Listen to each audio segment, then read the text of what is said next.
तो परमेश्वर पिता का प्रभु यीशु मसीह में हम धन्यवाद देते हैं कि उन्होंने यह संगति हमको प्रदान की है। मैं आप सभी प्रियों का इस संगति में स्वागत करता हूं। प्रभु यीशु मसीह के मधुर मीठे नाम में प्रेम नमस्कार।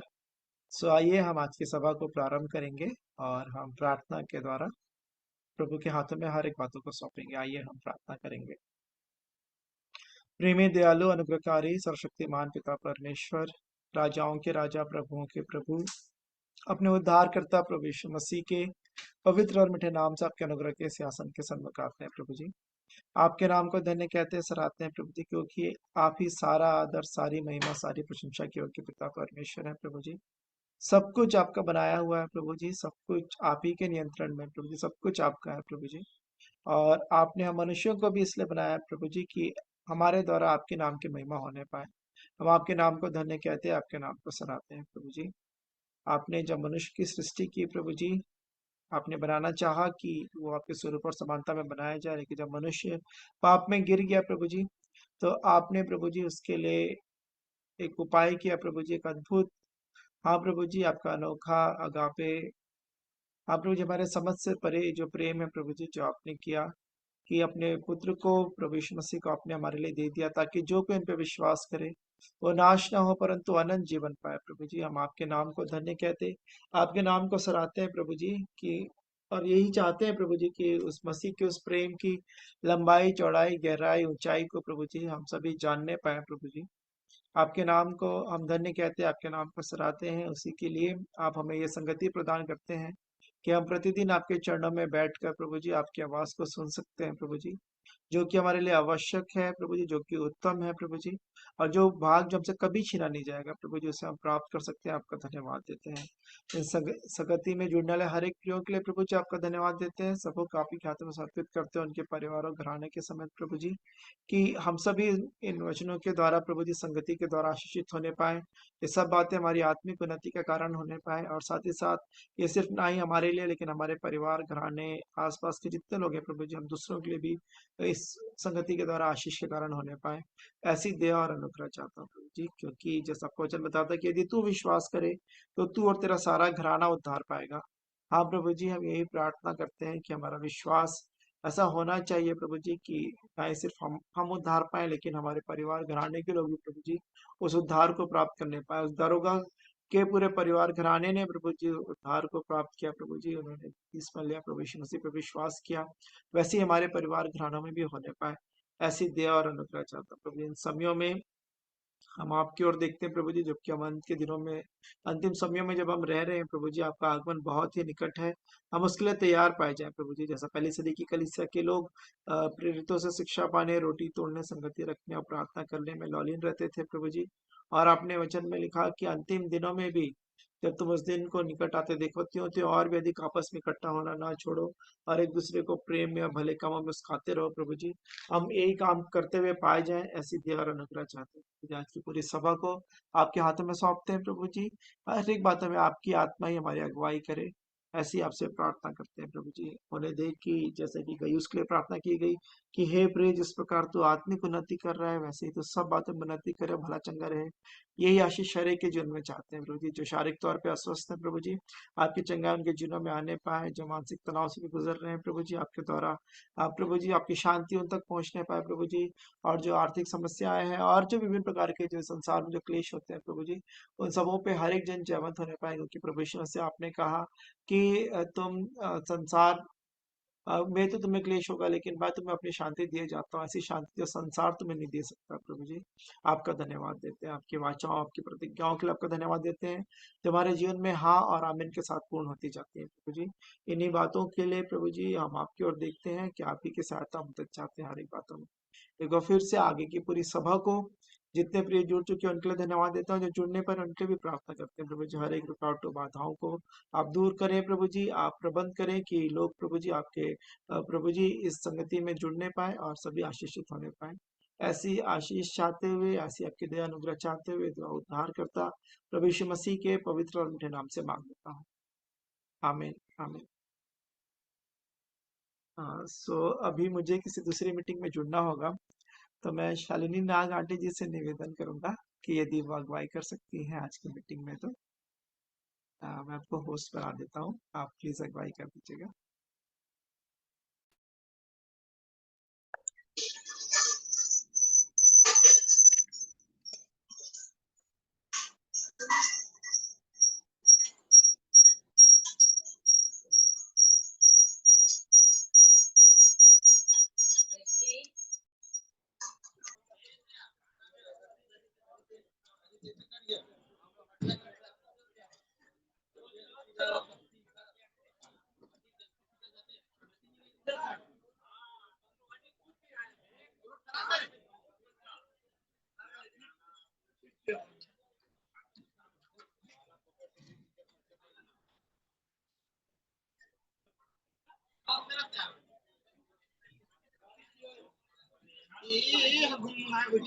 नहीं, अभी नहीं मिला है, मिल जाएगा, बैठने दो उसके बाद।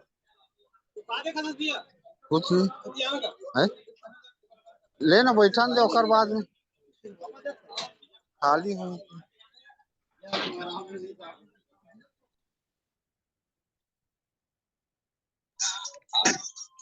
सभी को जय मसीह की शालोम। ज्योति आंटी, आपसे निवेदन है, यदि आप अगुवाई कर सकते हैं तो। ज्योति आंटी जी। अच्छा, ठीक है, करती हूँ मैं, है ना। आप सबों को शालोम। आइए आज के सभा को प्रार्थना के द्वारा शुरू करते हैं। प्रेमी पिता परमेश्वर प्रभु यीशु मसीह के जीवित पवित्र नाम में आपके अनुग्रह के सिंहासन के निकट आते हुए धन्यवाद देते हैं। आज के दिन के लिए धन्यवाद देते हैं कि आपने हमें जीवित रखा। ये सब आपकी महाकरुणा का फल है कि हम मिटते नहीं हैं, परंतु हर दिन आपकी बड़ी दया से, आपके अनुग्रह से हम बचाए जाते हैं। ये हमारी ओर से कुछ भी नहीं है, लेकिन प्यारे पिता, आप हमसे प्रेम करते हैं और इसीलिए आप हर दिन देते हैं कि आपकी सहायता से हम हर दिन को आपकी इच्छा के अनुसार जिए। इस समय के लिए धन्यवाद देते हैं। इस इंटरनेट के माध्यम से हम सब भाई बहन जुड़ने पाए और थोड़ी देर आपके चरणों में रह करके आपकी स्तुति महिमा, आपके वचन से जो बातें सीखते हैं, आपके जीवन में प्रभु जी आपने हमारे जीवन में जो गवाहियां दी है उसके द्वारा आपकी महिमा करना चाहते हैं। हम सबके जीवन को आप जानते हैं प्यारे प्रभु, हम जहां तक बढ़े हैं प्रभु जी आप उसमें हमारी सहायता करें कि हम और भी आगे आपकी पहचान में और आपके साथ वचन की सहायता से, पवित्र आत्मा की सहायता से आपके उस मार्ग में बने रहें जिसमें आप ले जाना चाहते हैं। सो सब बातों के लिए आपका धन्यवाद करते हैं, हमारी सहायता करें। प्रभु यीशु मसीह आपके लहू को मांगते हैं ताकि हमारे सारे जो भी पाप अपराध गुनाह है अभी भी अब तक के जीवन में हुए हैं, हमारे जीव से, हमारे अंगों से दया से क्षमा करें, अपने लहू से धो के हमें शुद्ध करें। और हम जब जितनी देर भी बैठते हैं प्रभु, हम आपके नाम की महिमा करते ही पाए। सो हम में से हर एक की सहायता करें, हर एक के मनों को प्रभु जी स्वतंत्र करें, हर एक का हृदय आपकी ओर लगने पाए। धन्यवाद से विनती प्रभु यीशु मसीह के नाम से मांगते हैं, आमीन। और ये समय है कि आप अपने जीवन से, अपने मुख से प्रभु की महिमा करें, कि उसकी स्तुति कर सकते हैं, उसके लिए गवाही दे सकते हैं, उसके लिए वचन को पढ़ करके उसकी महिमा कर सकते हैं। ये समय आपका है। लोग समय का ध्यान रखते हुए इसका लाभ उठाएं, क्योंकि परमेश्वर ने हम सबको जीवन दिया है, और इसलिए नहीं कि हम अपने मुंह को बंद करके रखें, परंतु सच में जो कुछ उसने किया है उसके नाम को महिमा देने के लिए, उसका गुणगान करने के लिए हम हमेशा तत्पर रहना चाहिए हमें, और हमको बोलना ही चाहिए। सो प्रभु हम सबकी सहायता करे। प्रभु की स्तुति में मैं गीत गाती हूँ। प्यारा तेरा नाम, मीठा तेरा नाम, नामों में है सबसे ऊंचा यीशु तेरा नाम। प्यारा तेरा नाम, मीठा तेरा नाम, नामों में है सबसे ऊंचा यीशु तेरा नाम। प्यारा तेरा नाम, नाम से सृष्टि, नाम से जीवन, नाम ही सत्य, नाम ही तारण। नाम से सृष्टि, नाम से जीवन, नाम ही सत्य, नाम ही तारण। नाम सुनो और मुक्ति पाओ, धन्य प्रभु यीशु नाम। धन्य प्रभु यीशु नाम। प्यारा तेरा नाम, मीठा तेरा नाम, नामों में है सबसे ऊंचा यीशु तेरा नाम। प्यारा तेरा नाम, प्यारे यीशु का सबको बचाए, जीवन जल से प्यास बुझाए। नाम यीशु का सबको बचाए, जीवन जल से प्यास बुझाए। नाम उद्धारक, जग का उद्धारक, धन्य प्रभु तेरा नाम। धन्य प्रभु तेरा नाम। प्यारा तेरा नाम, मीठा तेरा नाम, नामों में है सबसे ऊंचा यीशु तेरा नाम। प्यारा तेरा नाम, मीठा तेरा नाम, नामों में है सबसे ऊंचा यीशु तेरा नाम। प्यारा तेरा नाम। आप लोगों को अवसर है प्रभु की महिमा के लिए। आप सभी को जय मसीह की शालोम। हम अपने मनों की तैयारी के लिए मैं प्रभु की महिमा में एक गाना गाना चाहती हूँ। मेरा दिल बने तेरा सिंहासन, तेरा आसन मेरी आत्मा। मेरा दिल बने तेरा सिंहासन, मेरी आत्मा बने तेरा आसन। मेरे मन में हो तू विराजमान, ईश्वर मेरे दिल में समा जा। ईश्वर मेरे दिल में समा जा।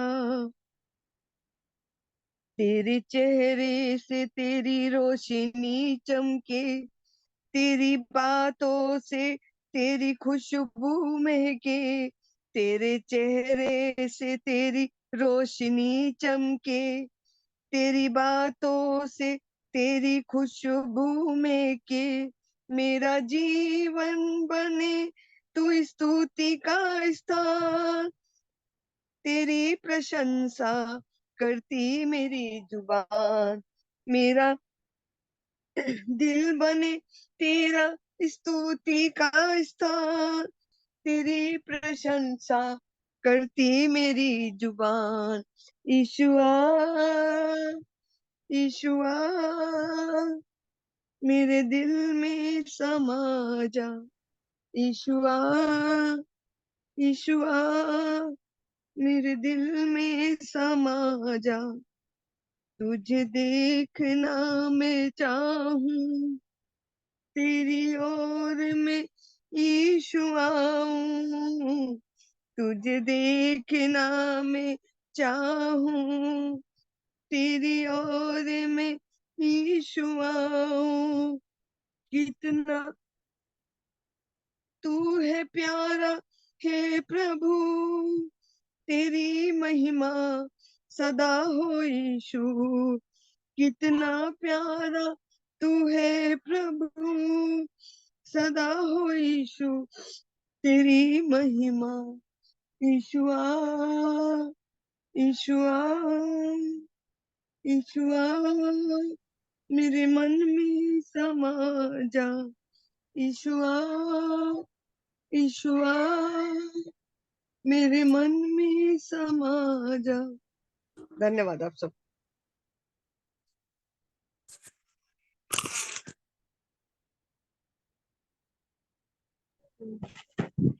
आप सबों को जय मसीह की। मैं एक गाना गाना चाहती हूँ।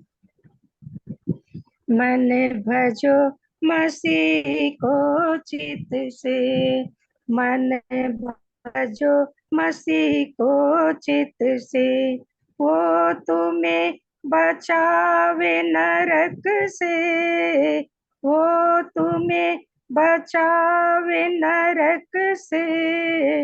मन भजो मसीह को चित से, जो मन भूलो मन सेवा को, जो मन भूलो मन सेवा को, तो कैसे बचोगे नरक से, तो कैसे बचोगे नरक से। मन भजो मसीह को चित से, दुख सुख दोनों वाके वश में, दुख सुख दोनों वाके वश में, वो तुम्हें बचावे विपद से, वो तुम्हें बचावे विपद से। मन भजो मसीह को चित से, जब तुम पाप में डूब रहे थे, जब तुम पाप में डूब रहे थे, वो आया बचाने स्वर्ग से, वो आया बचाने स्वर्ग से। मन भजो मसीह को चित से, मन भजो मसीह को चित से। 4 दिनन का मरा था लाजर, 4 दिनन का मरा था लाजर, वाको जिला या कबर से, वाको जिला या कबर से। मन भजो मसीह को चित से, मन भजो मसीह को चित से। भूले मत तू वाको आसी, भूले मत तू वाको आसी, वो तुझे चुना है जगत से, वो तुझे चुना है जगत से। मन भजो मसीह को चित से, वो तुम्हें बचावे नरक से, वो तुम्हें बचावे नरक से। मन भजो मसीह को चित से, मन भजो मसीह को चित से। मैं गवाही देना चाहती हूँ आप लोग के सामने। परमेश्वर पिता का धन्यवाद हो कि परमेश्वर पिता ने हमें संभाल के रखा, जीवित रखा, जीवितों के बीच में रखा। जबकि मैं पिछले माह अप्रैल माह में 12-13 तारीख को बीमार थी, बहुत बीमार थी, और मैं अपने मैके गई हुई थी, वहीं मैं बीमार पड़ गई। उल्टी दस्त होने के कारण वहीं मेरे को हॉस्पिटल में भर्ती किया गया। और जब मेरे बेटा को फोन किया तो मेरा बेटा सुमित कार लेके गया और मुझे वहां से लेके आया और यहाँ चापा मिशन हॉस्पिटल में एडमिट किए। मैं अपने बेटी दामाद और बेटा सुमित का धन्यवाद करती हूँ। मैं अपने सब बाल बच्चों का धन्यवाद करती हूँ कि उन्होंने मेरी सेवा की और मैं आज अच्छी हूँ। प्रभु का धन्यवाद करती हूँ। और धन्यवाद देती हूँ कि मेरे भाई का एंजियोग्राफी हार्ट का ऑपरेशन हुआ, वो भी अच्छा है, ठीक हो गया है। प्रभु का धन्यवाद करती हूँ। आप लोगों ने प्रार्थना किया, प्रार्थना के द्वारा छुटकारा और चंगाई मिला, इसलिए हम परमेश्वर पिता को धन्यवाद देते हैं। धन्यवाद। एक प्रभु की महिमा के लिए गाना गाऊंगी।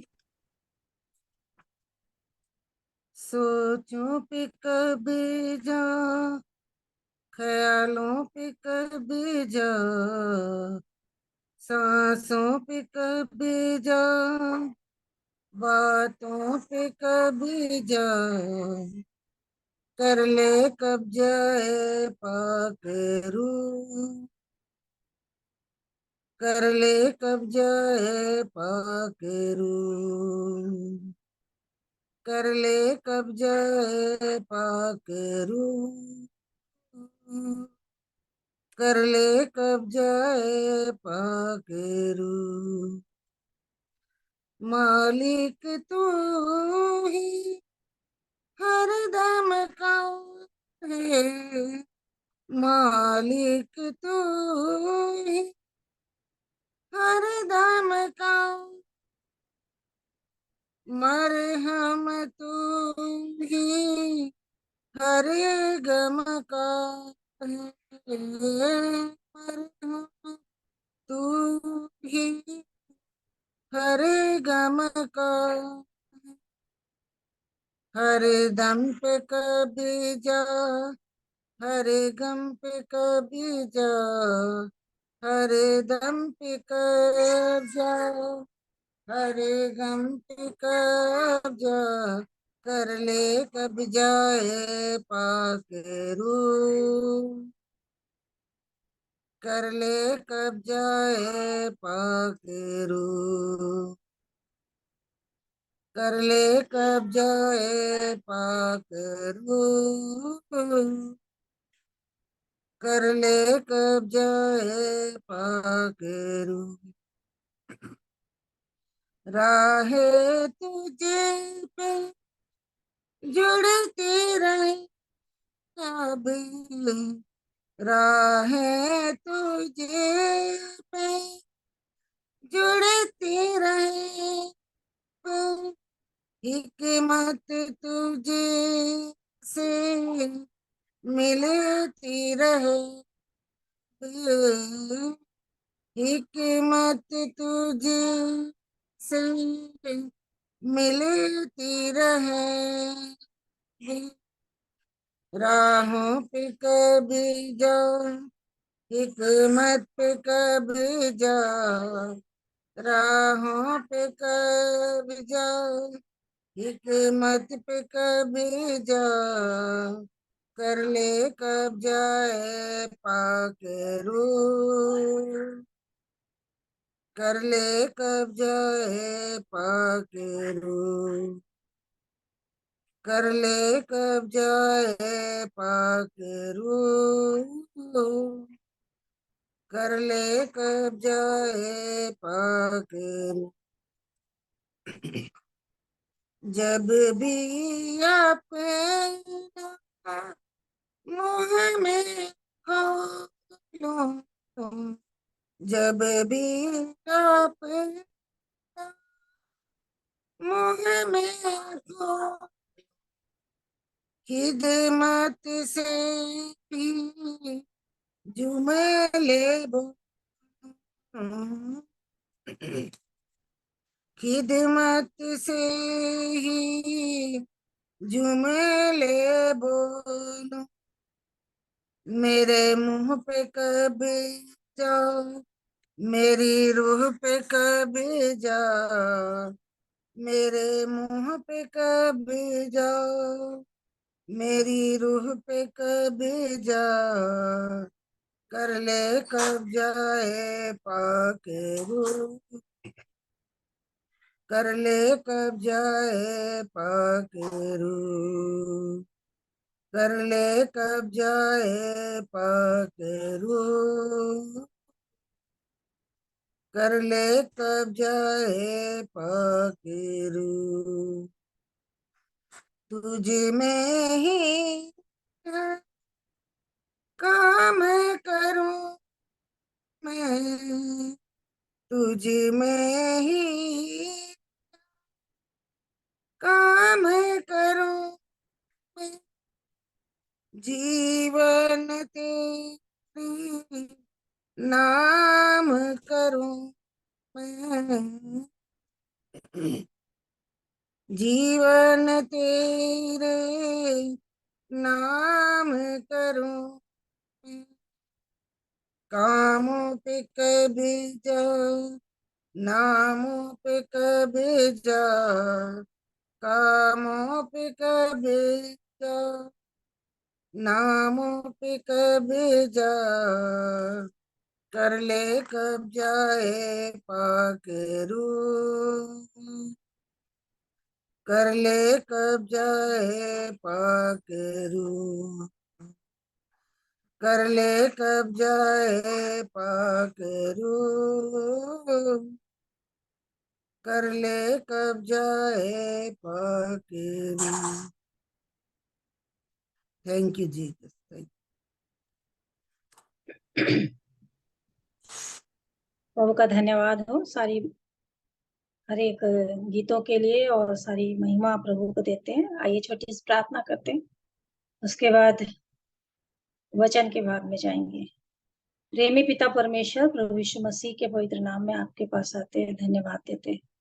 इस समय प्रभु आपने सहायता की स्तुति करने में, गवाही बहन ने दिया, शालिनी बहन ने, और आपने उनकी सहायता की और उनको जीवित रखा, बचाया, चंगाई दी, भाई को भी चंगाई दी। आपका धन्यवाद करते हैं।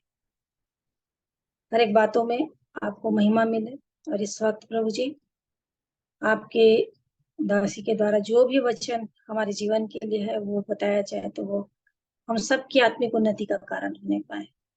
अपने आप को आपके हाथ में सौंपते हैं। धन्यवाद से विनती यीशु मसीह के नाम से मांगते हैं, आमीन।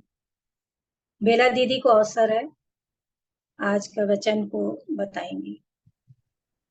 बेला दीदी।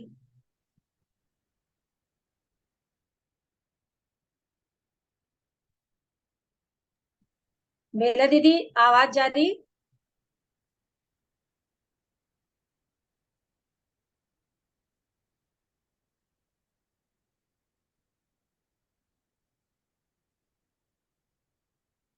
बेला दीदी,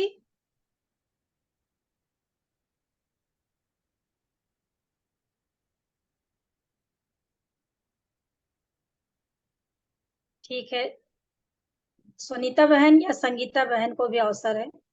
आप में से जो भी वचन को रखना चाहते हैं जरूर से रखिए।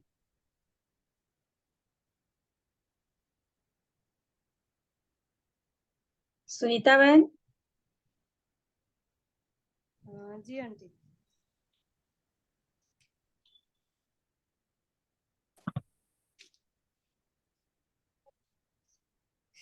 आप सबको जय मसीह की, और मैं परमेश्वर पिता का धन्यवाद देती हूँ सुंदर समय के लिए जो हम सबके आवाज जीवन में। धीमे आ रही है थोड़ा। सबको शालोम। अभी आ रहा है? हाँ शालोम।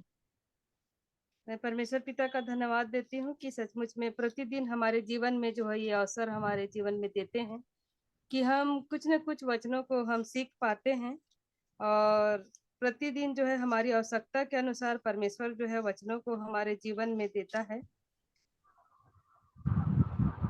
मेरी तो तैयारी नहीं है, फिर भी मैं जो भी वचन से मुझे अगुवाई हो रहा है मैं एक दो वचन से जरूर बोलूंगी। आप निकाल लीजिए कुलुस्सियों 3 और उसका 16 वचन। कुलुस्सियों 3 उसका 16 वचन।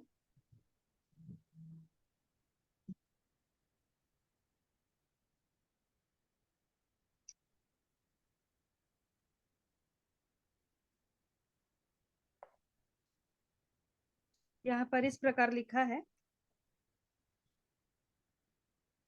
मसीह के वचन को अपने हृदय में अधिकाई से बसने दो और सिद्ध ज्ञान सहित एक दूसरे को सिखाओ और चिताओ, और अपने अपने मन में अनुग्रह के साथ परमेश्वर के लिए भोजन और स्तुति गान और आत्मिक गीत गाया करूं। तो यहाँ पर बहुत ही सुंदर वचन परमेश्वर के द्वारा हमें मिला है कि यहाँ पर यह कहा जा रहा है कि मसीह के वचन को अपने हृदय में अधिकाई से बसने दो। इन दिनों में जैसे कि हम लोग बहुत सारे वचनों को हम लोग किसी न किसी के माध्यम से परमेश्वर जो है हमारी आवश्यकता के अनुसार जो है प्रतिदिन जो है वो भेज रहे हैं। तो हमको उन वचनों को क्या करना है, अपने हृदय में बसा के रखना है। उसको जो भी वचन परमेश्वर हमारे जीवन में हमारी आवश्यकता के लिए दे रहा है उसको हमारे हृदय में उसको बसा के रखना है। और सिद्ध ज्ञान सहित एक दूसरे को सिखाओ और चिताओ। और क्या बोल रहे हैं कि सिद्ध ज्ञान सहित एक दूसरे को सिखाओ और चिताओ। तो हम लोग जो है काफी दिनों से वचनों को सुन रहे हैं और जान रहे हैं। तो हम प्रत्येक को ये हमारी ये जिम्मेदारी है कि हम जो कुछ भी सीखें, हम प्रत्येक के जीवन में हमारे हृदय में बहुत सारे वचन जो है हम बसाए होंगे और हम याद भी किए होंगे और हम उसके अनुसार चलने की कोशिश भी किए होंगे और अपने आप को हम बदले भी जरूर होंगे। तो यहाँ पर कह रहा है कि सिद्ध ज्ञान सहित एक दूसरे को सिखाओ और चिताओ। तो हमको क्या करना है, हमारे जीवन में जो भी अनुभव हमारे जीवन में परमेश्वर ने जिस वचन से बात किया है, जिस वचन से हम सीख पाए हैं, जिस वचन ने परमेश्वर ने हमको बोला है, हमको तोड़ा है, हमारे हृदय में काम किया है, उन वचनों को हमको सच में एक दूसरे को सिखाना चाहिए और चिताना चाहिए। और अपने अपने मन में अनुग्रह के साथ परमेश्वर के लिए भजन और स्तुति गान और आत्मिक गीत गाया करो। तो हमको क्या करना है, ये जो अवसर हमारे जीवन में परमेश्वर की महिमा के लिए प्रतिदिन जो है हमको मिल रहा है, तो उस समय में हमको परमेश्वर की महिमा स्तुति गान से और आत्मिक गीत गाकर हम प्रत्येक को करना चाहिए। हम प्रत्येक का मुख जो है खुलना चाहिए। हमारे होठों से जो है हर वचन कम से कम हमारे होठों से निकलना चाहिए उसकी महिमा के लिए। क्योंकि यहाँ पर देखिए परमेश्वर ने भी जब इस सृष्टि की रचना की थी तो उन्होंने भी अपने मुख से बोला। यदि हमारे जीवन में कुछ चीज को हम बनाना चाहते हैं, कुछ क्रिएट करना चाहते हैं, कुछ हमारे जीवन में हम हासिल करना चाहते हैं, तो हम जब तक नहीं बोलेंगे वो नहीं हो पाएगा। क्योंकि परमेश्वर ने भी देखिए जब सृष्टि की रचना को जब की थी, आप उत्पत्ति की किताब में से पढ़ सकते हैं कि वहां पर जो है जैसे कि मैं पढ़ लूंगी 3 पद से कि जब परमेश्वर ने कहा उजियाला हो तो उजियाला हो गया। और परमेश्वर ने उजियाले को देखा कि अच्छा है और परमेश्वर ने उजियाले को अंधियारे से अलग किया। तो यहाँ पर देखिए पहला लाइन में ही क्या है, 3 वचन के परमेश्वर ने कहा कहा है तभी उजियाला हुआ है। उसने मन में ऐसा नहीं किया। जैसे कई लोग कहते हैं कि हम मन में प्रार्थना कर रहे हैं, मन में हम वचन को पढ़ रहे हैं, तो वो मन में होता है। परमेश्वर आत्मा है और आत्मा की बातों को सुनता है। तो हमको क्या करना चाहिए, हमको भी जो कुछ भी हम सीख रहे हैं इन दिनों में, जो कुछ भी इतने सारे वचन हमारे जीवन में परमेश्वर ने हमारे आवश्यकता के अनुसार, हमारे कमी घटी के अनुसार, हमारी दुर्बलता जहाँ पर है, हम जहाँ कहाँ पर बुरे हैं, कहाँ पर निर्बल है, कहाँ पर कैसे हैं, हमको कैसे चाल चलना चाहिए, हमको कैसे देखना चाहिए, हमको कैसे सुनना चाहिए, कैसे विचार करना चाहिए, कैसे लोगों के संग हमारा उठना बैठना होना चाहिए, इस प्रकार से हमारे जीवन के अनुसार हमारा जीवन कैसा होना चाहिए परमेश्वर की दृष्टि में। परमेश्वर जो है अद्भुत वचनों को हमारे जीवन में जब इन दिनों में हमको भेज रहे हैं, तो हमको अपने मुख से उसको बोलना जरूरी है, हमको उनको बताना जरूरी है, हमको दूसरों को सिखाना जरूरी है, हमको उनको चिताना जरूरी है कि परमेश्वर का वचन क्या कहता है। तो जिस प्रकार से परमेश्वर ने भी कहा और हो गया, तो हम जब चाहते हैं कि हमारे जीवन में भी कार्य हो, हमारा जीवन भी सुधरना पाए, हमारा जीवन भी आशीषित होने पाए, हमारे जीवन में भी हम उन अच्छाइयों को, हमारे परिवार के लोगों को, हर एक का जीवन बदलना चाहिए, यदि हम चाहते हैं तो हमको अपने मुंह से अंगीकार करना जरूरी है। क्योंकि परमेश्वर भी ऐसा चुप रह के सृष्टि की रचना को नहीं किया, उसने कहा है तभी सभी बातें हुई है, सभी तभी सृष्टि की रचना हुई है। इसलिए हमारे भी जीवन में जब हम चाहते हैं कि हर उन कामों को हम यदि देखना चाहते हैं, हर उन अच्छी बातों को हम देखना चाहते हैं, अपने भाई बहनों के जीवन को बदलना देखना चाहते हैं, अपने घर परिवार के लोगों को हम चाहते हैं कि उनके भी जीवन से स्तुति आराधना होना चाहिए, वचन पढ़ा जाना चाहिए, गवाहियों को देना चाहिए, हर एक प्रार्थना में बैठना चाहिए। यदि हम चाहते हैं तो जब इन दिनों में हम इन वचनों को हम सीख रहे हैं, हम सिद्धता के बारे में सीख रहे हैं, पवित्रता के बारे में सीख रहे हैं, हमको कैसे अपने जीवन में आगे बढ़ना है, उन आज्ञाओं के बारे में सीख रहे हैं, हम गहरा पश्चाताप के बारे में सीख रहे हैं, हम कैसे मन फिराना चाहिए। कई सारे वचन परमेश्वर हमारे जीवन में हमारे जो कमी घटी उसके अनुसार परमेश्वर जो है बहुतायत से वचनों को हमारे जीवन में वो भेज रहा है कि हम उसके अनुसार बन सकें, हम वो सिद्ध बन सकें और वो सिद्धता को हम दूसरों को बता सकें। ये हमारी जिम्मेदारी है। हम यहाँ पर ग्रुप में जितने भी लोग हैं, आज जो बोलने वाले भाई लोग यदि नहीं हैं, तो हमको ये अवसर मिला है कि हम अपने जीवन में उन वचनों को हम दूसरों को प्रकट कर सकें, हम बता सकें। तभी तो हम जानेंगे, तभी तो हमारा जो जीवन है जो वचन देहधारी होना चाहिए। वचन जो है हमारे जीवन में, हमारे देह में कार्य कर रहा है, ये कैसे पता चलेगा? हम जब तक बोलेंगे नहीं कि कौन सा वचन हमारे जीवन में काम किया है, कौन से वचन ने मेरे को, अरे मैं झूठ बोलता था तो मैं झूठ बोलना छोड़ दी हूँ, कौन से वचन से आप सुधर रहे हैं, कौन से वचन से आपके कौन सी सारी क्रियाएं जो हैं खत्म हुई हैं, या आप उस चीज को त्याग रहे हैं, आप उसके लिए पश्चाताप किए हैं। उन बातों को आप जब तक हम सबके सामने, कम से कम इस छोटे से झुंड में ये अवसर परमेश्वर दे रहा है, तो हमको जरूर से जरूर हमको एक दूसरे को शेयर करना चाहिए, बताना चाहिए। और जो भी आपका प्रेयर रिक्वेस्ट है, आपके घर की समस्याएं हैं, यदि तकलीफें हैं, यदि बीमारियां हैं, यदि कोई सी भी बात है कि परिवार एकत्र नहीं है या लड़ाई झगड़े हो रहे हैं, आप उसको बेहिचक इस ग्रुप में आप बता सकते हैं कि हम मिलकर सब उसको क्या कर सकते हैं, प्रार्थना में हम बड़े बोझ के साथ उठा सकते हैं। तो मैं आप सब से यही रिक्वेस्ट करूंगी कि जिस प्रकार से इस कुलुसियों में लिखा गया है कि 3:16 में, कि हमको क्या करना चाहिए, मसीह के वचन को अपने हृदय में हमको अधिकारी से बसने देना है, हमको उसको सुनकर भूलना नहीं है, बल्कि वो वचन क्या कहता है उसको बार बार हमको मनन करके उसके अनुसार अपने जीवन को देखना है, जांचना है, परखना है कि सच में हमारा जीवन इस वचन के अनुसार है कि नहीं है। जबकि कल भी हम दाऊद के जीवन से हमने सीखे हैं कि किस प्रकार से उसने एक छोटा बालक होकर भी परमेश्वर की आज्ञा के अनुसार परमेश्वर उसके साथ में रहा। क्यों? क्योंकि वो परमेश्वर के संग बना रहता था। वो जहां भी भेड़ बकरियां चराने जाता था, वहां पर वो अपने स्तुति आराधना करता था और वहां पर परमेश्वर को वो याद करता था, और परमेश्वर जो है हर विपत्ति में उसके संग और साथ रहता था। और उसने भी वचन से ही, वो वचन रूपी पहला पत्थर था जिससे उसने क्या किया था, गोलियत को मारा था। तो आज ये वचन ही तो हमको मिल रहा है, तो ये वचन से हम लोग भी क्या नहीं कर सकते, अपने जीवन को बदल सकते हैं, अपने घर परिवार को बदल सकते हैं, अपने आसपास के लोगों को हम बता सकते हैं। और हमारे जीवन में ये अवसर जब मिल रहा है तो हमको गंवाना नहीं चाहिए। और सबसे पहला ये जो है, ये झुंड हमको दिया गया है कि हम आपस में एक दूसरे से हम क्या कर सकें, इन बातों को बता सकें कि सच में परमेश्वर जो है हमारे जीवन में किस प्रकार से कार्य किया है। और सच में हम लोगों को क्या करना चाहिए, एक दूसरे को सिखाना चाहिए, चिताना चाहिए, और अपने अपने मन में अनुग्रह के साथ परमेश्वर के लिए भजन और स्तुति गान और आत्मिक गीत गाना चाहिए। तो हमको आनंद पूर्वक हमको क्या करना चाहिए, परमेश्वर की स्तुति, महिमा और प्रशंसा भी करना चाहिए। तो परमेश्वर करे इस वचन के द्वारा जो है आप लोग आशीर्वादित हुए होंगे। अभी और भी दूसरे लोगों को अवसर है, यदि आप जो भी सीखे हैं आप जरूर से हमें बताइए। Thank you.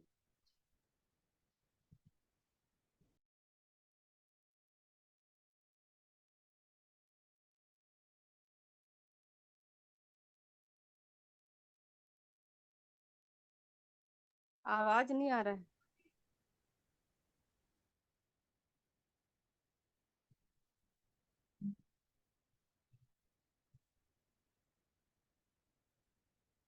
अब आई ना? अभी प्रभु आई। का धन्यवाद हो कि बहन ने बहुत ही अच्छे तरीके से बताया वचन के महत्व को, कि वाकई में उस वचन को हृदय में कितना अधिक बसाना है और वचन देहधारी हो रहा है कि नहीं हो रहा है।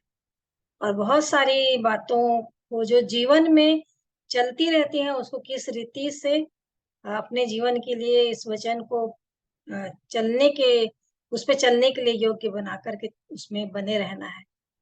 और घर के परिवार के रिश्तेदारों के लिए सबके लिए जो बोझ है उन सब बातों को रखते हुए सब बातों के लिए उन्होंने बहुत ही अच्छे तरीके से बताया। इसके लिए मैं धन्यवाद देती हूँ, आशीषित हुई। और बेला दीदी आ गई हैं तो बेला दीदी को भी अवसर है, या और भी कोई बहन हो तो दो भी से। बेला दीदी सुन रहे हैं?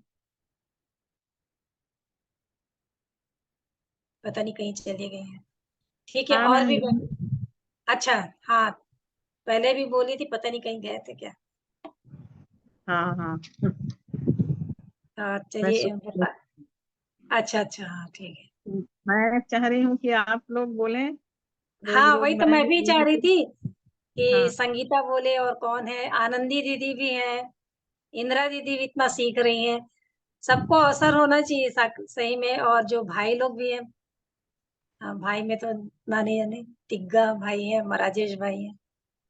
रोज तो हम आप, लोग प्रभु के वचन को सुनते हैं, हाँ लेकिन सुनने से लाभ नहीं है ना। सुनने के हाँ, बाद यदि जीवन में काम नहीं हो रहा है तो रोज हम बैठ सही कर बात। सुने कोई फायदा नहीं है। तो हम्म हमको अपने इस चीज को बांटना है। और हम्म मैं कल भी बोली थी इस चीज को कि अच्छा हो कि हम लोग आपस में जो वचन इन दिनों में हम सीख रहे हैं उसमें कैसे अपने जीवन को हम आत्मिक रीति से चलने के लिए तैयार कर रहे हैं, वो हम्म बातों को हम लोग आपस में शेयर करें, वो ज्यादा अच्छा हम्म है ना। हम्म। मैं एक छोटी सी बात, छोटी सी मतलब वचन की आशीष को मैं इन दिनों में जो पाई, पिछले दिनों मैं जो 4 तारीख को भैया से, भाई से पूछी थी, आशीष भाई से। और जो कुछ उन्होंने बताया बहुत ही मेरे जीवन के लिए अच्छा रहा। और वह पहला तिमुथी जो 1 का 5 है कि आज्ञा का सारांश। तो मैं एक ही चीज को अभी प्रभु से मांग रही हूँ, कपट रहित विश्वास और कपट रहित प्रेम, ये होना है। और जैसे यीशु मसीह बोले मुझसे सीखो, तो मुझे उन्हीं से सीखना है हर बात में, कि वो कैसे कपट रहित प्रेम करते रहे। तो मैं प्रभु का धन्यवाद करती हूँ कि वचन जो भी बताते हैं वो सच में हृदय में, जैसे अभी बहन कुलुस्तियों 3:15 से बताई ना, 16 से, तो ये वाकई में जड़ पकड़ना चाहिए। तो इन दिनों में वो निरंतर मेरे से बात हो रही इसी विषय में, कपट रहित प्रेम और कपट रहित विश्वास होना ही है जीवन में। और प्रभु यीशु मसीह से मुझे सीखना है बस, मनुष्यों से नहीं। मनुष्यों से तो बहुत ठोकर होती, हाँ, मनुष्यों की गवाही से मैं एनकरेज होती हूँ, ये है जरूर। परंतु कुछ उनके जीवन में गिरावट आ गई तो उससे मुझको नहीं देखना है, परंतु मुझे अपने सिद्ध करने वाले यीशु की ओर देखना है। प्रभु का धन्यवाद हो। और आप लोग को भी अवसर है।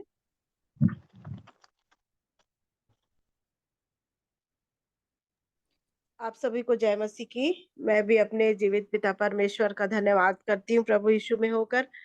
और इन दिनों मेरी तबीयत थोड़ी ठीक नहीं थी और लगातार मैं नहीं जुड़ पा रही थी, लेकिन मैं प्रभु का धन्यवाद करती हूँ। आज मैं पहले से बेहतर है मेरा स्वास्थ्य। और मैं जुड़ नहीं पाई, लेकिन रिकॉर्डिंग को जब मैं सुन रही थी, और जब उस दिन, डेट तो मुझे नहीं याद आ रहा है, लेकिन आशीष भैया जब जीव अधर्म का लोक है इसके विषय में बता रहे थे, उस विषय के द्वारा मैं बहुत ज्यादा आशीषित हुई। और सचमुच में मेरे अंदर एकदम से खलबली मच गई, और मेरे को ऐसा लगा कि ये वचन मेरे लिए है, क्योंकि मैं बहुत दिन से प्रभु से मांग रही हूँ कि प्रभु मेरे मन को, मेरे हृदय को अ, वश में करने में सहायता करे। और जैसे भैया ने बताया कि ये मनुष्यों के बस की बात नहीं है, लेकिन जब हम अपने पूरा समर्पण हम परमेश्वर पे कर देते हैं, तब ये हमारे लिए होती है करके। और ये निरंतर मेरे अंदर ये द्वंद युद्ध चल रहा है कि मतलब अवश्य है, बाहर स्वभाव और बाहर हम वैसा व्यवहार नहीं करते, लेकिन कई बार ऐसे मन में कुछ बातें आ जाती हैं। और जैसे याकूब से उन्होंने बताया कि जीव को कोई अपने वश में नहीं कर सकता है, और केवल प्रभु को जब हम समर्पित कर देते हैं और परमेश्वर के आगे जब हम घुटना टेक देते हैं, तो वो हमारी सहायता करते हैं। तो ये बात मेरे को सचमुच में बहुत छू गया, और मैं अब हर एक बात सतर्कता, एक जैसे कुछ बात बोलने के लिए सतर्कता आ गई है। और हॉस्पिटल में भी जब मैं बात करूं, और कई बार बहुत सारी बातें ऐसे होती है कि हाँ, हमारे अधिकारियों का जो कार्य, जो बातें हैं, वो हमको अच्छा नहीं लगता, लेकिन वचन के उससे अपन देखते हैं तो सारी बातों को सहने के लिए प्रभु सहायता करते हैं। और कई बार ऐसे होता है कि उसके अगेंस्ट में मैं बोल ही डालती हूँ। तो मैं इस चीज को अब सतर्कता बरत रही हूँ, प्रभु मेरी सहायता कर रहे हैं। और मैं प्रभु का धन्यवाद करती हूँ कि ये वचन सचमुच में उस दिन मैं सुन रही थी, तो बहुत ही ज्यादा मेरे को ऐसे लगा कि ये तो मैं जिस चीज के लिए मैं बहुत दिन से चाह रही हूँ, वही चीज प्रभु ने मेरे सिखाने के लिए मेरे लिए ये दिया है करके। और मैं प्रभु का धन्यवाद करती हूँ कि सचमुच में हम चाहे घर में हो, चाहे कार्यस्थल में हो, वो सारी बातें हमको स्मरण दिलाते हैं और हमारी सहायता करते हैं। कि जैसे अभी आंटी जी एक गीत गा रहे थे अभी, कि सचमुच में हर एक अपने शरीर के अंगों को पवित्र आत्मा की अधीनता में हमको देना है, उसके कब्जे में हमको करना है। तभी हम वो सारी चीजें जो हम नहीं चाहते हैं, और जो हम जैसे पौलुस कहते हैं, जो मैं करना चाहता हूँ मैं नहीं कर पाता, जो करता हूँ वो मैं नहीं करना चाहता। लेकिन वही बातें मेरे साथ भी बहुत सारी होती है कि जो मैं कहना नहीं चाहती, जो मैं करना नहीं चाहती, वो मेरे से हो जाता है। तो अभी आंटी जी जैसे गीत गा रहे थे, तो वो मेरे अंदर वो बातें चल रहा था कि सचमुच में एक बार वचन भी रखा गया था पंकज भैया के द्वारा कि हम एक एक हमारे शरीर के अंगों को हमको समर्पित करना है, कि उन उसके नियंत्रण में, उसके अधीनता में हमको देना है, तभी हम उन सारी चीजों से हम उबर पाएंगे। और ये निरंतर उस दिन के वचन से मैं बहुत ज्यादा आशीषित होने पाई। मैं पिता परमेश्वर का धन्यवाद करती हूँ कि सचमुच में जैसे बहन ने बताया कि वचन को अधिकाई से अपने हृदय में बसने दें। और जब वो वचन हमारे हृदय में बसा रहेगा, तो जब जब परिस्थिति के अनुसार वही वचन हमारे लिए फलदायी होता है, और वही वचन हमारे लिए काम आता है। और जैसे जब शैतान जब यीशु मसीह की परीक्षा ले रहा था, तो वचन के द्वारा ही वो परीक्षा में सफल हुए। तो जब हमारे जीवन में ये विभिन्न परिस्थितियां आती है, परीक्षाएं जो आती हैं, तो वचन यदि हमारे अंदर बसा है और वचन हमारे अंदर स्थायी रूप में है, हमारे हृदय रूपी पटिया पे लिखा हुआ है, तभी हम उन सारी चीजों से हम निकल पाएंगे। और वो वचन को क्लेम करने के द्वारा हमें हिम्मत और ढाढ़स मिलता है, और हम उसमें आगे बढ़ पाएंगे। ये मैंने अपने जीवन में सीखा है। मैं प्रभु का हृदय से धन्यवाद करती हूँ। वैसे तो प्रतिदिन प्रतिदिन वचन जो हमारे लिए आवश्यकता के अनुसार, जो प्रतिदिन हमारी आवश्यकता के अनुसार वचन प्रभु हमारे लिए देते हैं। और उस दिन का वचन सचमुच में मैं बहुत ज्यादा आशीषित होने पाई। और मैं प्रभु का धन्यवाद करती हूँ कि प्रभु ने ऐसे अपने प्रेरितों को हमारे लिए ठहराया है। मैं हृदय से धन्यवाद करती हूँ कि उनके प्रभु उनके द्वारा हमारी आवश्यकता की पूर्ति कर रहे हैं। और मैं कहूंगी कि मेरे लिए मुझे संभालने के लिए ये वचन जो निरंतर आ रहा है। और बहुत सारी बातें चर्च में भी ऐसी बहुत सारी बातें हो जाती है जिससे मन मेरा एकदम हताश निराश हो जाता है। लेकिन मैं प्रभु का धन्यवाद करती हूँ कि जो सही शिक्षा वचन का जो होना चाहिए वो मुझे मिल रहा है। मैं इस संगति के लिए मैं अपने जीवित पिता परमेश्वर का हृदय से धन्यवाद करती हूँ। और मैं अपने हर एक आदरणीयों का, मैं अपने आंटी जी लोगों का, अपने भैया लोगों का हृदय से धन्यवाद करती हूँ कि सचमुच में वचन जो अधिकाई से हमारे बीच में परोसा जा रहा है, वो हमारी निश्चय ही हमारे और स्पेशली मेरी आत्मिक उन्नति का कारण बनते जा रहा है। और मैं अपने कार्यस्थल में, अपने हर एक उसमें अपने आप को प्रभु के हाथ में सौंप के, मैं जीव को और मन को जब उस दिन से ऐसा हुआ, तो मतलब कहना चाहिए जैसे फूक फूक के कदम रखने वाली बात, तो वो मेरे अंदर आने लगा है।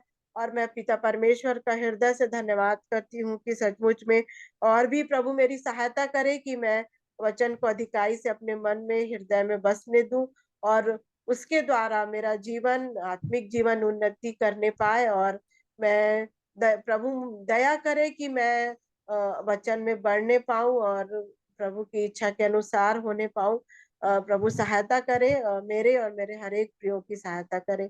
सो पिता परमेश्वर का हृदय से धन्यवाद करती हूँ इस संगति के लिए। Thank you.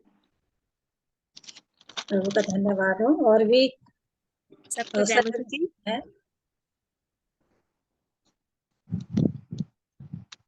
जय मसीह की। हाँ, जय मसीह। आ रही है आवाज। आ अच्छा रही है। जी, मैं भी बताना चाहूंगी कि आपने कहा कि हमें प्रभु से सीखना चाहिए, मनुष्यों से नहीं। तो मैं ये कहना चाहूंगी, तो हम मनुष्य से ही सीख रहे थे, लेकिन प्रभु कैसे बात करता है, मनुष्य के जरिए ही हमसे बातचीत करेगा। अभी तक मैंने भी जैसे वचन सीख रहा था, लेकिन जब बेला आंटी और आशीष भाई को बोलते सुना, तो प्रभु उनके ही मुख से बात कर रहे हैं ना हमसे वचन के बारे में। तो अभी तक हमें जो गहराई नहीं मालूम थी, हम बेला आंटी और आशीष भाई के जरिए इस बात को जाने, क्योंकि प्रभु की बुलाहट में हम आ तो गए, लेकिन हम उनकी संगति में हमको परख की आत्मा नहीं थी कि हम इंसान को कैसे परखे, क्योंकि जैसा लोग बता रहे थे हम उसी तरीके से सीख रहे थे। तो जब से इस मीटिंग में मैंने जुड़ा और उस वचन की गहराई को आशीष भैया के और बेला आंटी के मुख से सुने कि कैसे अंधापन, कैसे कुबड़ापन हमारे शरीर में है, और कैसे गलील गलील जो हमारा शरीर है, आशीष भाई ने बताया कैसे मरियम मगदलीनी जो आवाज को, प्रभु के शब्द को, मतलब उनके देह को देख रही थी लेकिन शब्द को सुन के पहचानी। तो ये सब चीजें हम इसी कलीसिया से और इसी आत्मिक जन से जो परमेश्वर की संगति में रहते हैं, जो गहराई को बताते हैं, उस चीज को हम सीखने पा रहे हैं। क्योंकि सब कोई बाइबल का सारांश तो सीधा सीधा बताते हैं, लेकिन गहराई में कोई लेके नहीं जाता, और कोई भी अपने मतलब का ही बताते हैं। हम हमारे जीवन में उन्नति हो वो लोगों को मायने नहीं रखता, क्योंकि हम में उस परख की आत्मा नहीं थी। तो परमेश्वर जब हम मांगते हैं परख की आत्मा, तो सचमुच हमें परखने की जरूरत है कि वचन बताने वाला क्या परमेश्वर की संगति। पहले बताते हैं ना कि दो यीशु का प्रचार होता है, एक परमेश्वर यीशु का और एक दूसरा यीशु, एक पौलुस का, एक अपोलोस का। तो ये चीज हमें जानने को मिला इस संगति में कि हम कौन से यीशु का प्रचार सुन रहे हैं, कहीं दूसरे यीशु का तो नहीं जो शैतान सुनाना चाह रहा है। तो ये चीज इस संगति में मैंने सीखा कि आत्मिक उन्नति के बारे में जो वचन आशीष भाई और वेला आंटी बताते हैं, तो परमेश्वर इनके जरिए हमसे बातचीत कर रहा है। क्योंकि दो ही चीज हमारे जीवन में हो सकती है, या तो अपनी कोठरी को दरवाजे को बंद करे और चुपचाप परमेश्वर की आवाज को सुने। तो अभी तो शायद अभी इतनी आत्मिकता, मतलब जो हम संगति में जो बैठते हैं अभी वो हमने पाई नहीं है। लेकिन परमेश्वर जब हम मांगते हैं तो परमेश्वर अपने दासों के जरिए अपने वचन को हमें दे रहा है। तो मैं परमेश्वर का धन्यवाद दूंगी, और सचमुच इस मीटिंग के लिए धन्यवाद दूंगी कि आशीष भाई और बेला आंटी से जो मैंने सीखा अभी कुछ दिनों में, कुछ शॉर्ट दिनों में, वो अद्भुत है मेरे जीवन के लिए। क्योंकि मैंने इतना गहराई किसी से भी अब तक नहीं सुना था। वो 5 पत्थर और लाठी, हमारी जो दाऊद के बारे में कल बता रही थी आंटी जी, तो उसके बारे में भी परमेश्वर का मैं धन्यवाद दूंगी। और आशीष भैया को तो विशेषकर, क्योंकि आमने सामने और प्रश्न को उत्तर आज तक मैंने ऐसे कोई दास नहीं देखा कि क्योंकि हर कोई संदेश बना के लेके आता है, और संदेश जो बना के लेके आते हैं उसी चीज को बताते हैं। लेकिन आशीष भैया के साथ एक अद्भुत परमेश्वर की आशीष है कि वो बाइबल रखे रहते हैं और आमने सामने बैठ के आपको जो पूछना है वो पूछे, उसका जवाब इतनी गहराई के साथ देते हैं। तो सचमुच ये परमेश्वर की आशीष आशीष भैया के पास, और हम सबों की उन्नति के लिए परमेश्वर ने आशीष भैया को हम सबको दिया है। तो मैं आप सबों का भी धन्यवाद दूंगी कितनी अच्छी मीटिंग के लिए और इतने अच्छे लोगों के लिए, कि जो एक चित एक मन होकर सीखते हैं। तो परमेश्वर से मैं दुआ करूंगी कि ज्ञान बुद्धि समझ की आत्मा मुझे भी दे, और उस गहराई में जा सकूं और परमेश्वर के वचन को और गहराई से समझ सकूं। आप सबको जय मसीह की। प्रभु का धन्यवाद हो। निशा बहन से मैं बोलना चाहूंगी कि मेरा आशय और मेरी मनसा, मेरा अभिप्राय ये नहीं था कि मनुष्यों से सीखने वाली बात। एक्चुअल में मेरे अंदर ये वचन बात कर रहा था कि मत्ती 11 का जो 29 है, मेरा जो अपने ऊपर उठा लो और मुझसे सीखो। तो मेरे कहने का ये था कि मुझसे कोई नहीं, यीशु मसीह से सीखने की बात, और वो चीज़ है नम्रता और मन में दीनता की। और ये बात अधूरी रह गई थी, इसलिए आप नहीं समझ पाए। क्योंकि मैं नम्र और मन में दीन हूँ, इसलिए तुम अपने मन में विश्राम पाओगे। तो इसी बात को वचन प्रभु मेरे को दिखा रहे थे, तो मैंने इस वचन को रखा कि मुझसे सीखो, इस बात के लिए कि मैं नम्र और मन में दीन हूँ। बाकी बातें तो परमेश्वर अपने जनों के द्वारा ही हम तक पहुंचाता है। वचन की जो गहराई की बातें रहती हैं, वचन को जो समझ में हमें नहीं आता, और पवित्र आत्मा के द्वारा ही वो हमारे तक पहुंचाते ताकि हमारी आत्मिक उन्नति होने पाए। लेकिन जब प्रभु ने ये पवित्र आत्मा के द्वारा मुझे इन बातों को सिखाया कि कपट रहित विश्वास, कपट रहित प्रेम, कपट रहित मन में रहना चाहिए, तो इस बात को सिखाते हुए उन्होंने इस बात को भी सिखाया कि मेरे से अब सीखना कि मैं नम्र और मन में दीन और कैसा मैं प्रेम करता हूँ। तो सारी बातों के लिए प्रभु का धन्यवाद, और हम सब आपस में सीखते हैं, और सच में प्रभु को महिमा मिले हर एक बातों के लिए। और भी अवसर है, अभी भी समय है।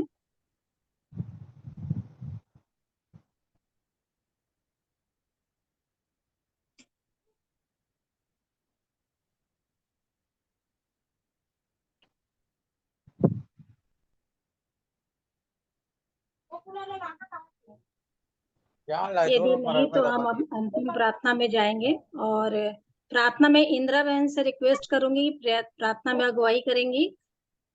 और रत्ना ज्योति आंटी को बहन, याद करिएगा, जो आज कल उनका ऑपरेशन हुआ है ग्लैंड का, तो उसके बाद फोन तो बंद है 2 दिन और पता नहीं चला है, लेकिन वो अच्छी है, ऐसा विश्वास है। सो इंदिरा दीदी प्रार्थना में अगुवाई करें। ज्योति बहन, हाँ हाँ हाँ दीदी बोलिए। थोड़ा सा वचन रख रही हूँ ना मैं। हाँ हाँ बोलिए बोलिए बोलिए। रोमियो 8 और उसका 4 पद से पढ़ेंगे।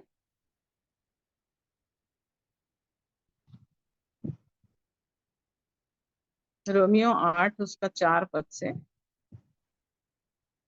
इसलिए कि व्यवस्था की विधि हमें जो शरीर के अनुसार नहीं वरन आत्मा के अनुसार चलते हैं पूरी की जाए, क्योंकि शारीरिक व्यक्ति शरीर की बातों पर मन लगाते हैं, परंतु आध्यात्मिक आत्मा की बातों पर मन लगाते हैं। शरीर पर मन लगाना तो मृत्यु है, परंतु आत्मा पर मन लगाना जीवन और शांति है। क्योंकि शरीर पर मन लगाना तो परमेश्वर से बैर रखना है, क्योंकि ना तो परमेश्वर है, क्योंकि शरीर पर मन लगाना तो परमेश्वर से बैर रखना है, क्योंकि ना तो परमेश्वर की व्यवस्था के अधीन है और ना हो सकता है, और जो शारीरिक दशा में है वे परमेश्वर को प्रसन्न नहीं कर सकते। 9 पद में कहता है, परंतु जबकि परमेश्वर का आत्मा तुम में बसता है, तो तुम शारीरिक दशा में नहीं परंतु आत्मिक दशा में हो। यदि किसी में मसीह का आत्मा नहीं तो वह उसका जन नहीं। यदि मसीह तुम में है तो देह पाप के कारण मरी हुई है, परंतु आत्मा धर्म के कारण जीवित है। प्रभु का ये जीवित वचन है मेरे प्रियो, जो पौलुस प्रेरित कलीसिया रोमियो की कलीसिया को लिख रहे हैं यहाँ पर। और यहाँ पर 2 जीवन के बारे में बता रहे हैं। एक जीवन है जो शारीरिक है और एक जीवन जो है आत्मिक है। और शारीरिक जीवन जो है, जो शरीर के अनुसार चलता है, परमेश्वर का जीवन नहीं है कह रहा है, क्योंकि शारीरिक व्यक्ति शरीर की बातों पर मन लगाते हैं। शारीरिक जीवन जो रहता है, जो शरीर के अनुसार जीता है, जो शरीर के अनुसार चलता है, उसका जीवन जो रहता है वो शारीरिक बातों पर मन लगे रहेगा। परंतु परमेश्वर का वचन यहाँ है, शरीर पर लगाना तो मृत्यु है, परंतु आत्मा पर मन लगाना जीवन और शांति है। आज भी इस जीवन की बातों में इन दो चीजों में अपने आप को जांचना जरूरी है। हमको अपने आप को देखना है कि आज हमारा मन कहाँ लगा हुआ है।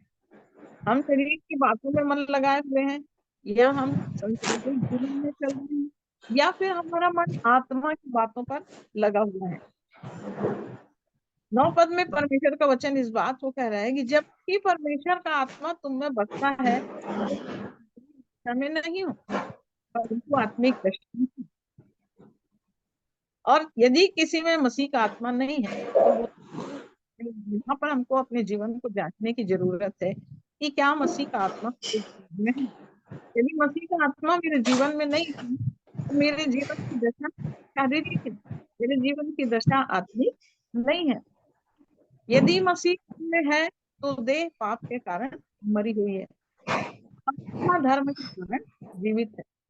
देह पाप के कारण मरी हुई है कह रहा है, परंतु आत्मा धर्म के कारण जीवित है। एक आत्मिक व्यक्ति का जीवन कैसा होता है, आइए हम लोग थोड़ा सा वचन से देखते हैं। एक ऐसे आत्मिक जन को देखेंगे जिसके जीवन के विषय में हम सब जानते हैं। हम सब आप परमेश्वर के वचन को पढ़ने वाले लोग हैं, आप लोग जानते हैं। मैं थोड़ी देर इस बात को बताना चाहूंगी। उत्पत्ति उसके 37 अध्याय से निकालिए।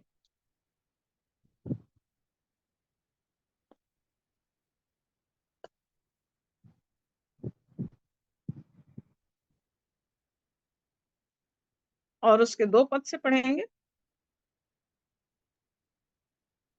और याकूब के वंश का वृत्तांत यह है कि यूसुफ 70 वर्ष का होकर भाइयों के संग भेड़ बकरियों को चराता था, और वह लड़का अपने पिता की पत्नी बिल्हा और जिल्पा के पुत्र के संग रहा करता था, और उनकी बुराइयां का समाचार अपने पिता के पास पहुंचाया करता था। पढ़ते जाइए। और इज़राइल अपने सब पुत्रों से बढ़ के यूसुफ से प्रीति रखता था, क्योंकि वह उसके बुढ़ापे का पुत्र था, और उसने उसके लिए रंग बिरंगा अंगरखा बनवाया।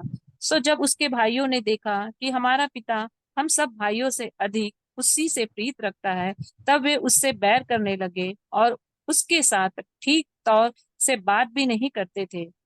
और यूसुफ हाँ, ने एक सब यहाँ पर थोड़ा देर देखते भी जाएंगे साथ साथ में हम लोग। जी अब यूसुफ यहाँ पर 17 वर्ष का है बता रहा है, याकूब के वंश का है ये वृतांत, है ना। एक आत्मिक जीवन के विषय में हम लोग देख रहे हैं कि आत्मा के अनुसार यदि कोई व्यक्ति चलता है तो कैसे परमेश्वर उसकी सहायता करता है। शरीर के अनुसार जो चलेगा तो शरीर के अनुसार दिन काटोगे तो मरोगे, परमेश्वर का वचन कह रहा है। परंतु हम यहाँ पर एक आत्मिक जीवन को देखना चाहते हैं जो याकूब के वंश का है। और याकूब के वंश से ये यूसुफ जो 17 वर्ष का था और अपने भाइयों के संग भेड़ बकरियों को चराता था।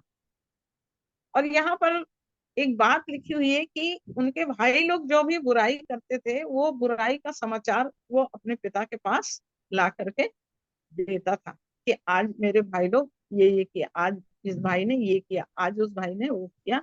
उनकी बुराइयों की बातों को पिता के पास इसलिए पहुंचाता था कि वो छोटा भाई जो है वो परमेश्वर के उस धुन में एक चलने वाला बच्चा था। और परमेश्वर की इच्छा में हम आगे देखेंगे कि कैसे परमेश्वर की इच्छा उसके जीवन में प्रकट हुई।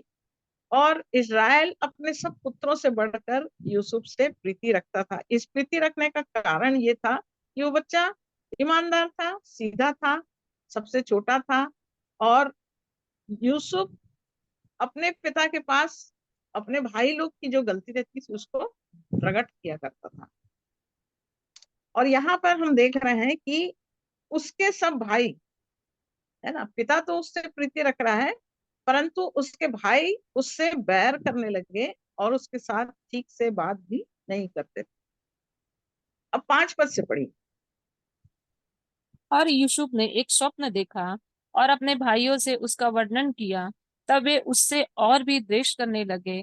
और उसने उनसे कहा, जो स्वप्न मैंने देखा है सो सुनो।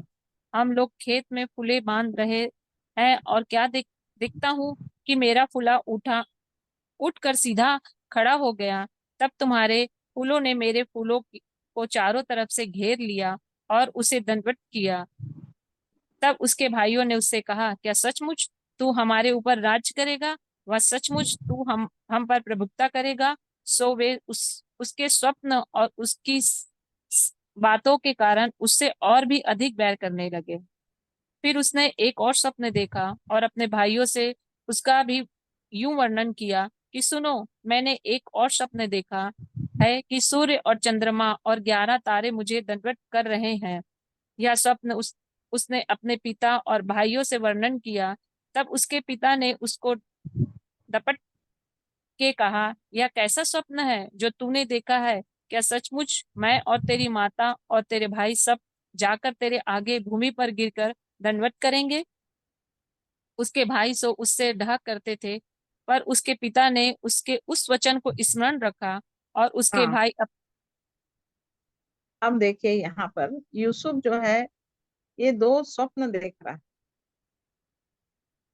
और परमेश्वर की यानी परमेश्वर की दया यूसुफ के जीवन में बनी हुई थी और परमेश्वर उसके जीवन को अपनी महिमा के लिए इस्तेमाल करने जा रहा था। ये बात उस समय यूसुफ को भी मालूम नहीं थी, परंतु एक आत्मिक जीवन कैसे परमेश्वर की ओर से चुना रहता है, कैसे मसीह का आत्मा उसके जीवन में था और वो कार्य कर रहा था, ये बात उस समय यूसुफ को भी नहीं मालूम।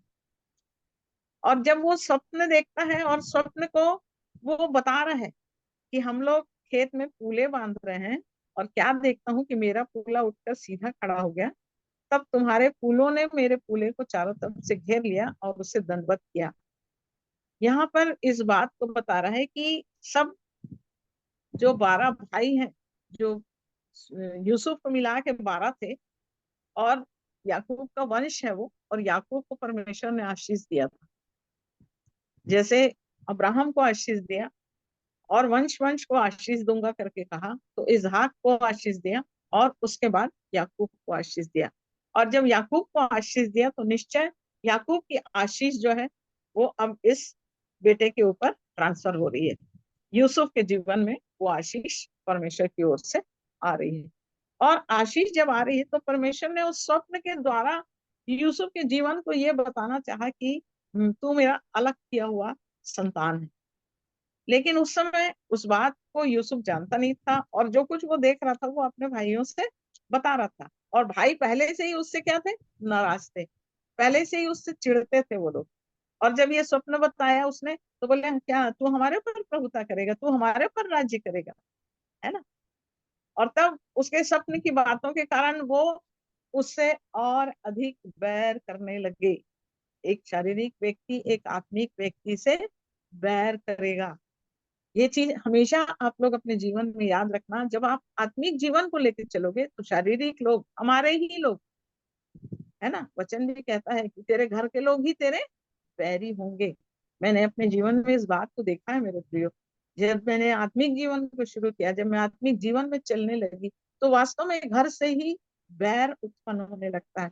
जैसे यूसुफ के सब भाई उससे चिढ़ने लगे, ऐसे ही मेरे परिवार में मैंने अपने जीवन में देखा कि जब हम आत्मा की रीति से आत्मा के जीवन को चालू करते हैं तो हमारे शारीरिक लोग जो रहते हैं वो हमसे बैर करना चालू करते हैं।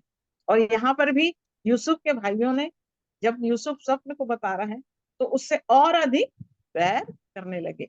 और तब वो एक और स्वप्न देखता है कि सूर्य चंद्रमा और 11 तारे मुझे दंडवत कर रहे हैं, मतलब माता पिता और सब भाई उसको दंडवत कर रहे हैं। ये बात, क्या सचमुच मैं और तेरी माता और तेरे भाई सब जाकर तेरे आगे भूमि पर गिर के दंडवत करेंगे? ये बात उस समय याकूब कह रहा है। याकूब को भी ये बात नहीं मालूम कि ये क्या होने जा रहा है, परमेश्वर की योजना क्या है। ये बात यूसुफ को भी नहीं समझ में आ रही कि मेरे जीवन में क्या होने जा रहा है, लेकिन जो स्वप्न वो देख रहा था उसको वो प्रगटीकरण दे रहा है। क्योंकि जो आत्मा की रीति से चलते हैं, आत्मिक जन है, वो परमेश्वर की इच्छा में चलाए जाते हैं। और तब लिखा है 11 पद में, उसके भाई उससे डाह करते थे पर उसके पिता ने उसके उस वचन को स्मरण रखा। क्योंकि याकूब जानता था कि परमेश्वर कैसे आशीष देने वाला परमेश्वर है। यदि परमेश्वर ने याकूब को भी स्वप्न दिया था जब वो भाग रहा था, और तब वो उस पत्थर को जब सिरहाना बना के सोया, तब रात को याकूब को दर्शन मिला था और उस दर्शन में परमेश्वर ने कहा था कि मैं हमेशा तेरे साथ रहूंगा। और तब उसने उस स्थान पर पत्थर को एक नाम दिया, उसने बेतेल करके उस जगह का नाम दिया। और वहां से देखा उसने कि स्वर्ग की सीढ़ी खुली हुई है और उसमें स्वर्गदूत उतर रहे हैं, चढ़ रहे हैं। ये बड़ा भेद है ये बातों का। तो वो याकूब दर्शन की बातों को जानता था। परमेश्वर जिसके साथ रहता है उसको परमेश्वर बातचीत करता है, सपनों से, दर्शनों से परमेश्वर बातचीत करता है। आत्मा की रीति से जो चलता है परमेश्वर उससे इस रीति से बातचीत करता है। तो भाई तो इस बात को नहीं समझे, भाई डाह कर रहे थे क्योंकि वो शारीरिक जीवन जी रहे थे। जो शरीर की बातों पर मन लगाएगा वो मृत्यु को पाएगा, परंतु जो आत्मा की बातों पर लगाएगा वो जीवन और शांति को पाएगा। और उसके पिता ने उस वचन को स्मरण रखा।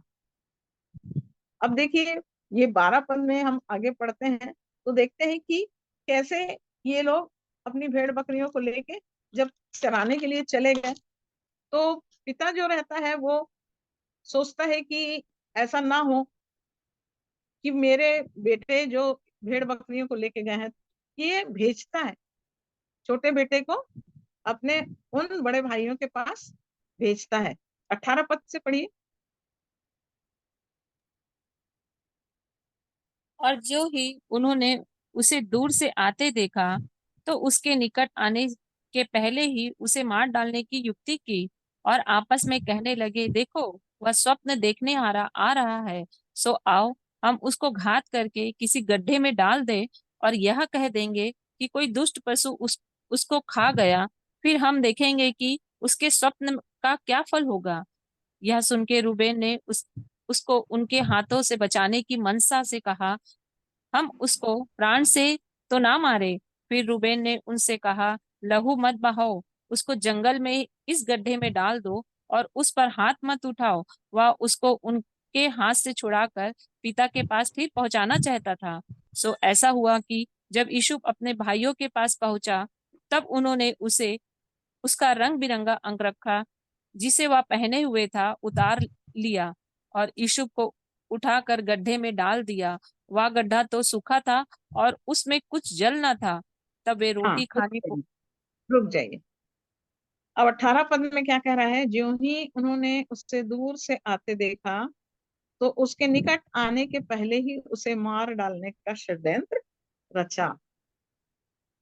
शरीर के अनुसार, आत्मा के अनुसार चलने वाले को क्या करता है, मारने की कोशिश करता है। हमेशा ये याद रखना कि जब आप आत्मिक जीवन जियोगे, जब आत्मा की रीति पर आप चलोगे तो शारीरिक दशा में जो जीवन है वो हमेशा आत्मिक जीवन खत्म करने के लिए, हमारा शरीर भी हमेशा आत्मिक आत्मा के विरोध में और शरीर आत्मा के विरोध में और आत्मा शरीर के विरोध में लालसा करता है। और ये दोनों एक दूसरे के विरोधी हैं। आप पढ़ेंगे आज गलीतियों की पुस्तक में तो ये पता चलेगा आपको कि कैसे शरीर और आत्मा एक दूसरे के विरोधी हैं। वैसे ही यहाँ पर शरीर के जीवन में जो भाई शारीरिक दशा में थे वो यहाँ षड्यंत्र बना रहे हैं, किसको, यूसुफ को मारने का, कि चलो इसको हम लोग क्या करें, मार डालते हैं। और जब वो मार डालने का षड्यंत्र बना रहे थे और ये सोच रहे थे कि अब देखेंगे कि ये स्वप्न देखने वाले का क्या प्रतिफल होता है, हम उसका प्राण ले लेंगे तो सब उसका सपना जो है वो खत्म हो जाएगा। परंतु परमेश्वर अपनी योजना को कैसे अद्भुत रीति से पूरी करता है। सबसे बड़ा भाई जो रहता है रूबेन, और वो रूबेन के अंदर एक विचार परमेश्वर डाल देता है 21 पद में। यह सुन के रूबेन ने उसको उनके हाथ से बचाने के विचार से कहा, हम उसको प्राण से तो ना मारे।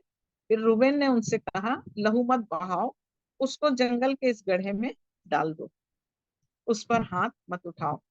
परमेश्वर की योजना जब हमारे जीवन में होती है तो कोई हमको मृत्यु तक नहीं पहुंचा सकता। एक आत्मिक जीवन को परमेश्वर रखवाली करता है मेरे लिए।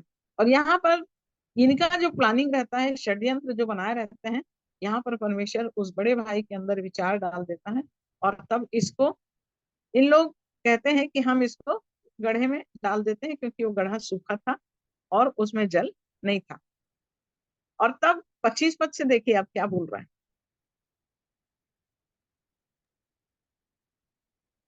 तब वे रोटी खाने को बैठ गए और आंखें उठाकर क्या देखा कि इस्माइलियों का एक दल ऊंटों पर सुगंध द्रव्य, बलसान और गंधरस लादे हुए गिलाद से मिस्र को चला जा रहा है। तब यहूदा ने अपने भाइयों से कहा, अपने भाई को घात करने और उसका खून छिपाने से क्या लाभ होगा? आओ, हम उसे इस्माइलियों के हाथ बेच डाले और अपना हाथ उस पर ना उठाए, क्योंकि वह हमारा भाई है और हमारी हड्डी और मांस है। सो उसके भाइयों ने उसकी बात मान ली। तब मिघानी व्यापारी उधर से होकर उनके पास पहुंचे। सो यूसुफ के भाइयों ने उसको उस गड्ढे में से खींच के बाहर निकाला और इस्माइलियों के हाथ चांदी के 20 टुकड़ों में बेच दिया, और वे यूसुफ को मिस्र में ले गए। और रूबेन ने गड्ढे पर लौट कर क्या देखा कि यूसुफ गड्ढे में नहीं है। सो उसने अपने वस्त्र फाड़े और अपने भाइयों के पास लौटकर कहने लगा कि लड़का तो नहीं है, अब मैं किधर जाऊं? और तब उन्होंने यूसुफ का अंगरखा लिया और एक बकरे को मार के उसको लहू में उसे डुबो दिया। और उन्होंने उस रंग बिरंगे अंगरखे को अपने पिता के पास भेजकर कहला दिया कि यह हमको मिला है, सो देखकर पहचान ले कि यह तेरे पुत्र का अंगरखा है कि नहीं। उसने उसको पहचान लिया और कहा, हाँ, यह मेरे ही पुत्र का अंगरखा है। किसी दुष्ट पशु ने उसको खा लिया है, निसंदेह यीशु फाड़ डाला गया है। तब याकूब ने अपने वस्त्र फाड़े और कमर में डांट लपेटा और अपने पुत्र के लिए बहुत दिनों तक विलाप करता रहा। और उसके सब बेटे बेटियों ने उसको शांति देने का यत्न किया, पर उसको शांति ना मिली, और वह यही कहता रहा, मैं तो विलाप करता हुआ अपने पुत्र के पास अधोलोक में उतर जाऊंगा। इस प्रकार उसका पिता उसके लिए रोता ही रहा। और मेघानियों ने यीशु को मिस्र में ले जाकर पोती पर नामक फिरौन के एक हकीम और जल्लादों के प्रधान के हाथ बेच डाला। हाँ, अब देखिए यहाँ पर जैसे ही रूबेन सोच रहा था कि उसको गड्ढे में डाल के छोड़ देते हैं, अब यहाँ पर उससे बढ़ के बात होती है कि मिद्यानी लोग वहां से गुजर रहे थे, तो इसको सोचे कि इसको चलो बेच देते हैं। अब देखिए यहाँ पर प्रभु यीशु मसीह का जीवन और यूसुफ के जीवन में एक समानता दिखाई दे रही है। यहूदा ने 30 चांदी के सिक्के में यीशु मसीह को बेचा था। अब ये यूसुफ के भाई उसको कितने चांदी के सिक्के में बेच रहे हैं? उसको चांदी के 20 टुकड़ों में बेच दिया। और यूसुफ को वो लोग कहाँ ले गए? मिस्र ले गए। मिद्यानी लोग उसको मिस्र ले गए। और मिस्र ले जाने के बाद में पिता को खबर दे दिए कि बेटा मर गया है। अंगरखे को एक बकरे के लहू से भिंगा के पिता के पास पहुंचा दिए। और बच्चे को कहा, सगा भाई है। देखिए आज आज मनुष्य की स्थिति क्या है, स्वयं का भाई है, सगा भाई है, और उस भाई को बेच दिए और पिता को कह रहे हैं कि तेरा बेटा पशुओं ने खा लिया, मर गया है। और तब वो रोता रहा। और उसके बाद यहाँ लिखा हुआ है यूसुफ के लिए कि उसको मिस्र में ले जाकर एक फिरौन के हाकिम और अंगरक्षकों के प्रधान के हाथ में बेच डाला। और तब यहाँ पर यूसुफ जो है वो बेच दिया गया।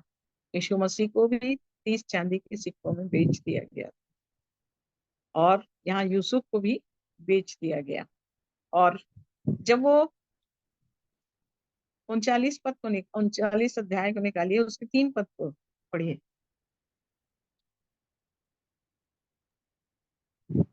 और यीशु के स्वामी ने देखा कि यहोवा उसके संग रहता है, और जो काम वह करता है उसको यहोवा उसके हाथ से सफल कर देता है। हाँ, जिस किसी में मसीह का आत्मा नहीं वो उसका जन नहीं है।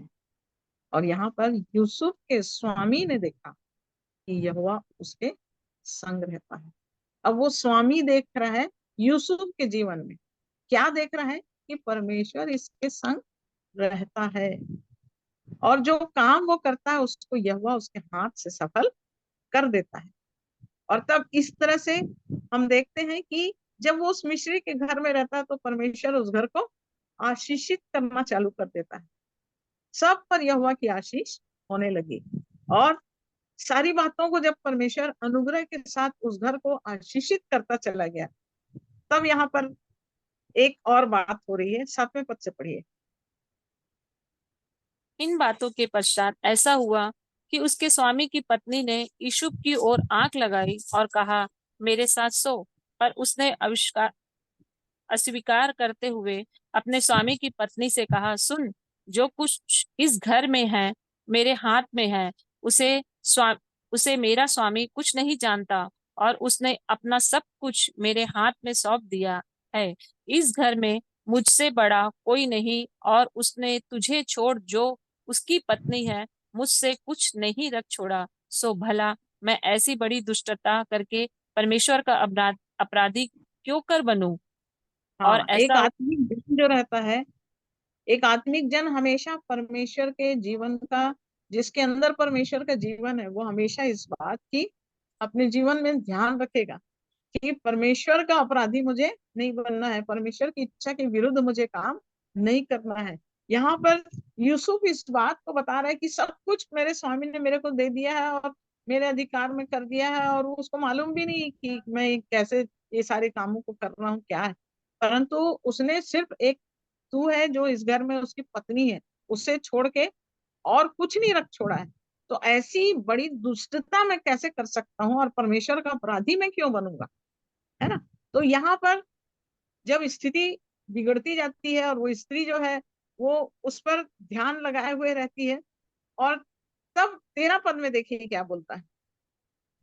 यह देखकर कि वह अपना वस्त्र मेरे हाथ में छोड़कर बाहर भाग गया, उस स्त्री ने अपने घर के सेवकों को बुलाकर कहा, देखो, वह एक इब्री मनुष्य को हमारा तिरस्कार करने के लिए हमारे पास ले आया है। वह तो मेरे साथ सोने के मतलब से मेरे पास अंदर आया था, और मैं ऊंचे स्वर से चिल्ला उठी, और मेरी बड़ी चिल्लाहट सुनकर वह अपना वस्त्र मेरे पास छोड़कर भागा और बाहर निकल गया, और वह उसका वस्त्र उसके स्वामी के घर आने तक अपने पास रखे रही। तब उसने उससे इस प्रकार की बातें कही कि वह इब्री दास जिसको तू हमारे पास ले आया है, सो मुझसे हंसी करने के लिए मेरे पास आया था। और जब मैं ऊंचे स्वर से चिल्ला उठी, तब वह अपना वस्त्र मेरे पास छोड़कर बाहर भाग गया। अपनी हाँ, पत्नी आप की देखिए यहाँ पर यूसुफ का जीवन जो है वो बिल्कुल अलग है। यूसुफ का जीवन परमेश्वर के भय में, मैं परमेश्वर का अपराधी क्यों बनूं कह रहा है, ये सब गलत काम मैं नहीं कर सकता। और जब वो स्त्री देखती है कि ये तो मेरे वश में नहीं हो रहा है, तब वो क्या करती है, उसके ऊपर ब्लेम लगाती है। और अपने पति को, जब वो उसका पति आता है तो वो उसके अपने पति से उल्टी बात कहती है। वो किसके ऊपर दोष लगा रही है, यूसुफ के ऊपर दोष लगा रही है कि वो ऐसा ऐसा है और वो मेरे साथ ऐसा करना चाह रहा था। और तब यहाँ पर क्या होता है, 20 पद से पढ़िए। और यूसुफ के स्वामी ने उसको पकड़कर बंदी गृह में, जहां राजा के कैदी बंद थे, डलवा दिया। सो वह उस बंदी गृह में रहने लगा। पर यहोवा यूसुफ के संग संग रहा और उस पर करुणा की, और बंदी गृह के दरोगा के अनुग्रह की दृष्टि उस पर हुई। सो बंदी गृह के दरोगा ने उन सब बंधुओं को जो कारागर में थे यूसुफ के हाथ में सौंप दिया, और जो जो काम वे वहां करते थे वह उसी की आज्ञा से होता था। बंदी गृह के दरोगा के वश में जो कुछ था, क्योंकि उसमें से उसको भाई की वस्तु देखनी ना पड़ती थी, उसको कोई भी वस्तु देखनी ना पड़ती थी, इसलिए कि यहोवा यूसुफ के साथ था, और जो कुछ वह करता था यहोवा उसको उसमें सफलता देता था। यहाँ देखिए 23 पद में भी क्या लिखा हुआ है, अब उसको उसने बंदी गृह में डलवा दिया। अब बंदी गृह में डलवाने से दरोगा के अनुग्रह की दृष्टि उस पर हुई, यहाँ पर कह रहा है। क्यों? क्योंकि यहोवा यूसुफ के साथ था। वहां भी परमेश्वर उसके साथ साथ था, यूसुफ के साथ साथ था। और तब हम देखते हैं यहाँ पर कि ये पिलाने हारे और जो पकाने हारा, जो राजा के प्रधान रहते हैं, इन लोग पिलाने हारे और पिलाने हारों का प्रधान और पकाने हारों का प्रधान, ये भी उस बंदी गृह में रहते हैं। 9 पद से पढ़िए उसको, 40 अध्याय के। तब पिलाने हारों का प्रधान अपना स्वप्न यूसुफ को यूं बताने लगा कि मैंने स्वप्न में देखा कि मेरे सामने दाखलता है, और उस दाखलता में 3 डालियां हैं, और उसमें मानो कलियां लगी है, और वे फूली और उसके गुच्छों में दाग लगाकर पक गई। और फिरौन का कटोरा मेरे हाथ में था, सो मैंने उन दाखों को लेकर फिरौन के कटोरे में निचोड़ा और कटोरे को फिरौन के हाथ में दे दिया। यूसुफ ने उससे कहा, इसका फल यह है कि 3 डालियां का अर्थ 3 दिन है। सो अब से 3 दिन के भीतर तेरा सर ऊंचा करेगा और फिर से तेरे पद पर तुझे नियुक्त करेगा, और तू पहले की नाई फिरौन का पिलाने हारा होकर उसका कटोरा उसके हाथ में फिर दिया करेगा। सो जब तेरा भला हो जाए तब मुझे स्मरण करना और मुझ पर कृपा करके फिरौन से मेरी चर्चा चलाना और इस घर से मुझे छुड़वा देना, क्योंकि सचमुच इब्रानियों के देश में मुझे चुरा कर ले आए, और यह भी मैंने कोई ऐसा काम नहीं किया जिसके कारण मैं इस कारागार में डाला जाऊं। यह देखकर हाँ, कि अब यहाँ पर अब जब जेल खाने में है इन लोग, तो ये बंदी जो हैं, ये बंदी लोग को भी स्वप्न मिल रहा है और स्वप्न को समझना उनके लिए कठिन था। और जब वो स्वप्न को नहीं समझ पा रहे थे तो यूसुफ, क्योंकि शुरू से उसको स्वप्न परमेश्वर दिखा रहा था और बता रहा था उन सपनों का अर्थ, यहाँ पर यूसुफ को परमेश्वर ने उनके स्वप्नों का अर्थ भी बता दिया। और तब वो बता रहा है कि 3 डालियों का अर्थ 3 दिन है, और 3 दिन के भीतर फिरौन तेरा सिर फिर से ऊंचा करेगा, मतलब तेरे को फिर से वापस अपनी जगह पर नियुक्त करेगा। और जब वो 14 पद में कह रहा है, जब तेरा भला हो जाए तब मुझे स्मरण करना और मुझ पर कृपा करके फिरौन से मेरी चर्चा चलाना।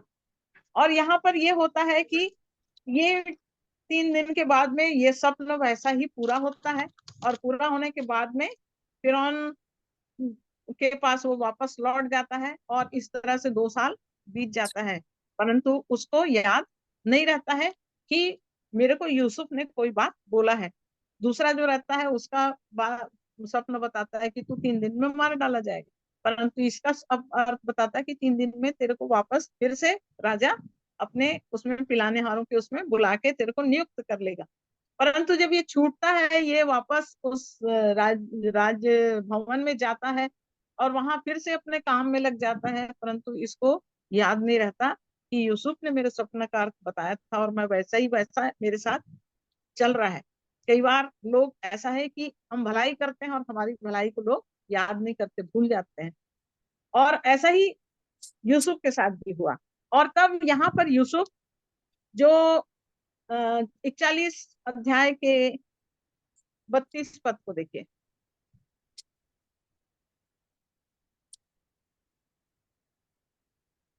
और फिरौन ने जो यह स्वप्न 2 बार देखा है, इसका भेद यही है कि यह बात परमेश्वर की ओर से नियुक्त हो चुकी है और परमेश्वर इसे सिद्ध ही पूरा करेगा। इसलिए अब फिरौन यहाँ पर अब फिरौन के जीवन में भी फिरौन को स्वप्न आता है, फिरौन को भी स्वप्न दिखाई देता है। ये आप लोग पढ़ेंगे इसको, मैं इसको ज्यादा डिटेल नहीं जा रही हूँ क्योंकि हमारे पास टाइम हो गया है ज्यादा, है ना। तो अब फिरौन भी स्वप्न देख रहा है, 2 बार फिरौन को भी स्वप्न दिखाई दिया, और वो स्वप्न में दिखाई दे रहा है कि कैसे एक नदी से 7 मोटी मोटी और सुंदर गाय निकलती है, और फिर वो दुबली पतली और कुरूप गाय उन लोग को खा जाती है। इस तरह से वो स्वप्न देखता है, और फिर बालें, एक पतली बालें और छूची जो सुकड़ी बालें रहती है वो मोटी बालों को खा जाती है। ऐसा स्वप्न देखता तो ये फिरौन को समझ में नहीं आता कि ये क्या हो रहा है मेरे साथ में, मुझको क्या दिखाई दे रहा है, कौन मेरे इस स्वप्न का अर्थ बता सकता है। और तब यहाँ पर ये बात उसको याद आती है कि अरे मेरे जीवन में भी तो ऐसा हुआ था कि जब मैं बंदीगृह में था तो मैंने स्वप्न देखा था, तो वहां स्वप्न को बताने के लिए एक व्यक्ति था, और तब इसको राजा के सामने ये बात याद आ जाती है, और तब ये अपने राजा को बोलता है कि राजा, मैं जब बंदीगृह में था तो वहां पर एक व्यक्ति है जो मेरे स्वप्न का अर्थ बताया था, और उसके स्वप्न के अर्थ के अनुसार मेरे जीवन में वैसे ही पूरा हुआ है। और तब फिर फिरौन के सामने ये बात प्रकट होती है, और 25 पद से पढ़ना आप लोग आगे तो फिर पता चलेगा। और 32 पद में लिखा है कि अब फिरौन ने जो यह स्वप्न 2 बार देखा है, इसका भेद यही है, यह बात परमेश्वर की ओर से नियुक्त हो चुकी है और परमेश्वर इससे शीघ्र ही पूरा करेगा। और इसलिए अब फिरौन किसी समझदार और बुद्धिमान पुरुष को ढूंढ करके उसे मिस्र देश पर प्रधानमंत्री ठहराए। और ये बात यूसुफ बताता है कि कैसे आने वाला समय 7 साल अकाल का होगा और 7 साल सुकाल का होगा। ये बातें जब यूसुफ प्रधानमंत्री के रूप में उस समय नहीं बना रहता है, परंतु राजा के सामने इन स्वप्न के अर्थों को बताता है और ये बोलता है कि कोई ऐसा व्यक्ति चुन जो इन बातों को, जो परमेश्वर की ओर से नियुक्त हो चुकी है, इन बातों को परमेश्वर शीघ्र पूरा करने जा रहा है। और तब यहाँ पर फिरौन 37 पद में लिखा है यूसुफ का प्रधानमंत्री बनाया जाना। और फिरौन जो रहता है वो 41 पद में देखिए। फिर फिरौन ने यूसुफ से कहा, सुन, मैं तुझको मिस्र के सारे देश के ऊपर अधिकारी ठहरा देता हूँ। तब फिरौन ने अपने हाथ से अंगूठी निकाल कर यूसुफ के हाथ में पहना दी और उसको बढ़िया मलमल के वस्त्र पहनवा दिए और उसके गले में सोने की जंजीर डाल दी और उसको अपने दूसरे रथ पर चढ़ाया। और लोग उसके आगे आगे यह प्रचार करते चले कि घुटने टेक कर दंडवत करो। और उसने उसको मिस्र के सारे देश के ऊपर प्रधानमंत्री ठहराया। फिर फिरौन, आगे पढ़ो। हाँ। फिर फिरौन ने यूसुफ से कहा, फिरौन तो मैं हूँ और सारे मिस्र देश में कोई भी तेरी आज्ञा के बिना हाथ पांव ना हिलाएगा। और फिरौन ने यूसुफ का नाम सपन रखा और ओन नगर के याजक पोतीपेरा की बेटी असनत से उसका विवाह करा दिया। और यूसुफ मिस्र के सारे देश में दौरा करने लगा। जब यूसुफ मिस्र के परमेश्वर का जीवन, एक व्यक्ति जब परमेश्वर का जीवन जीता है तो परमेश्वर कैसे उसे उस स्थान पर नियुक्त करता है। उस 16 साल के बच्चे के जीवन में जब वो छोटा लड़का था तब उसने स्वप्न देखा था, है ना। और क्या स्वप्न देखा था कि 11 भाई जो है उसको दंडवत कर रहे हैं। और फिर दूसरा स्वप्न देखा है कि सूर्य, चंद्रमा और सारे 11 तारे जो है वो उसको दंडवत कर रहे हैं। उस समय यूसुफ को ये बात नहीं मालूम थी, परंतु उन सारी कठिनाइयों से गड्ढे में डाला गया, मिस्र में बेच दिया गया और उसके बाद पोतीपर के घर में उसको लांछन दोष लगाया गया, उसके बाद उसको बंदी गृह में डाला गया। इन सब स्थितियों में भी परमेश्वर का वचन उसको कसौटी में कसता रहा। और जब यूसुफ यहाँ पर फिरौन के स्वप्न का अर्थ बताता है तो फिरौन जो रहता है उसको, फिरौन तो मैं हूं परंतु क्या बोल रहा है, सुन, मैं तुझको मिस्र के सारे देश के ऊपर अधिकारी ठहरा देता हूँ। तब फिरौन ने अपने हाथ से अंगूठी निकाल के यूसुफ के हाथ में पहना दी और उसको बढ़िया मलमल के वस्त्र पहना दिए और उसके गले में सोने की जंजीर डाल दी। और यहाँ लिखा है, फिरौन तो मैं हूँ पर सारे मिस्र देश में कोई भी तेरी आज्ञा के बिना हाथ पांव ना हिलाएगा। ये परमेश्वर का जीवन है मेरे प्रियो। परमेश्वर, जब हम ईमानदार होते हैं, जब हम खड़े होते हैं, जब हम वचन के अनुसार परमेश्वर के भय में चलते हैं तो वचन कहता है कि वो दरिद्र को बुरे से उठाकर ऊंचे स्थान पर नियुक्त करता है। परमेश्वर ने उस छोटे से बालक को उन सारी कठिनाइयों से गुजारते हुए वो तराशा गया, वो क्या किया गया, वो दुखों में भट्टी में तपाया गया, उसको बेच दिया गया, उसको बंदी गृह में डाल दिया गया। लेकिन उन सब दशाओं में यूसुफ चुपचाप शांत सारी बातों को अपने मन में रखकर परमेश्वर की इच्छा पर चलता रहा। और चलने का कारण एक दिन वो मिस्र का प्रधानमंत्री बना दिया गया।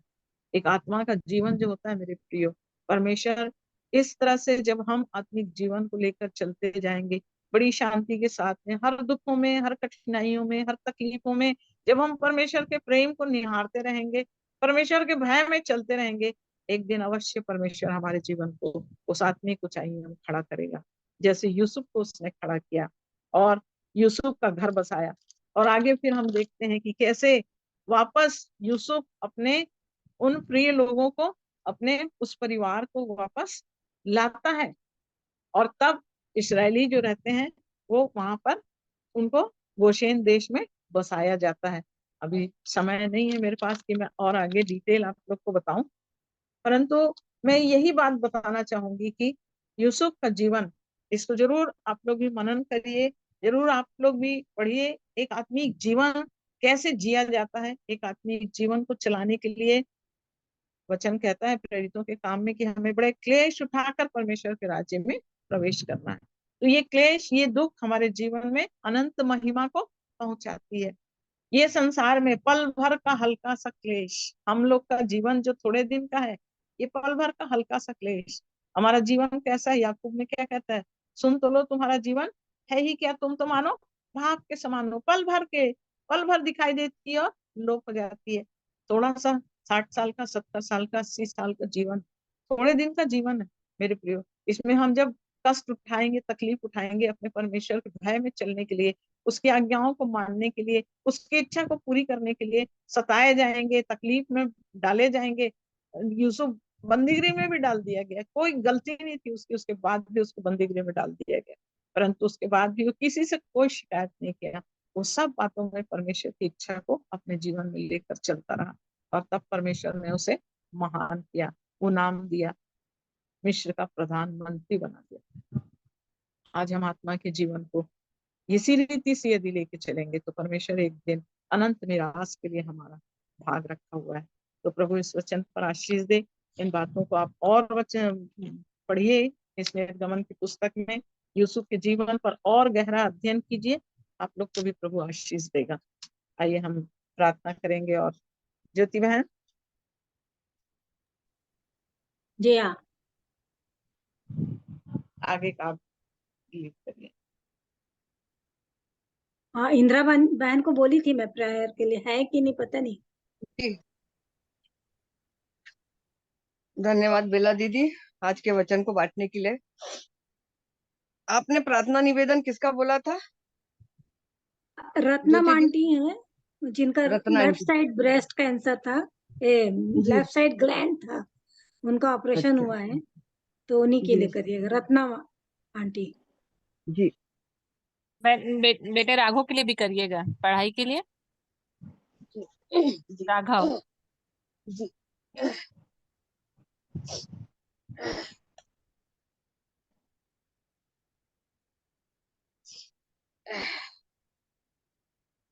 वचन में जाने से पहले मैं भजन संहिता 1 से 5 पढ़ना पाती हूँ।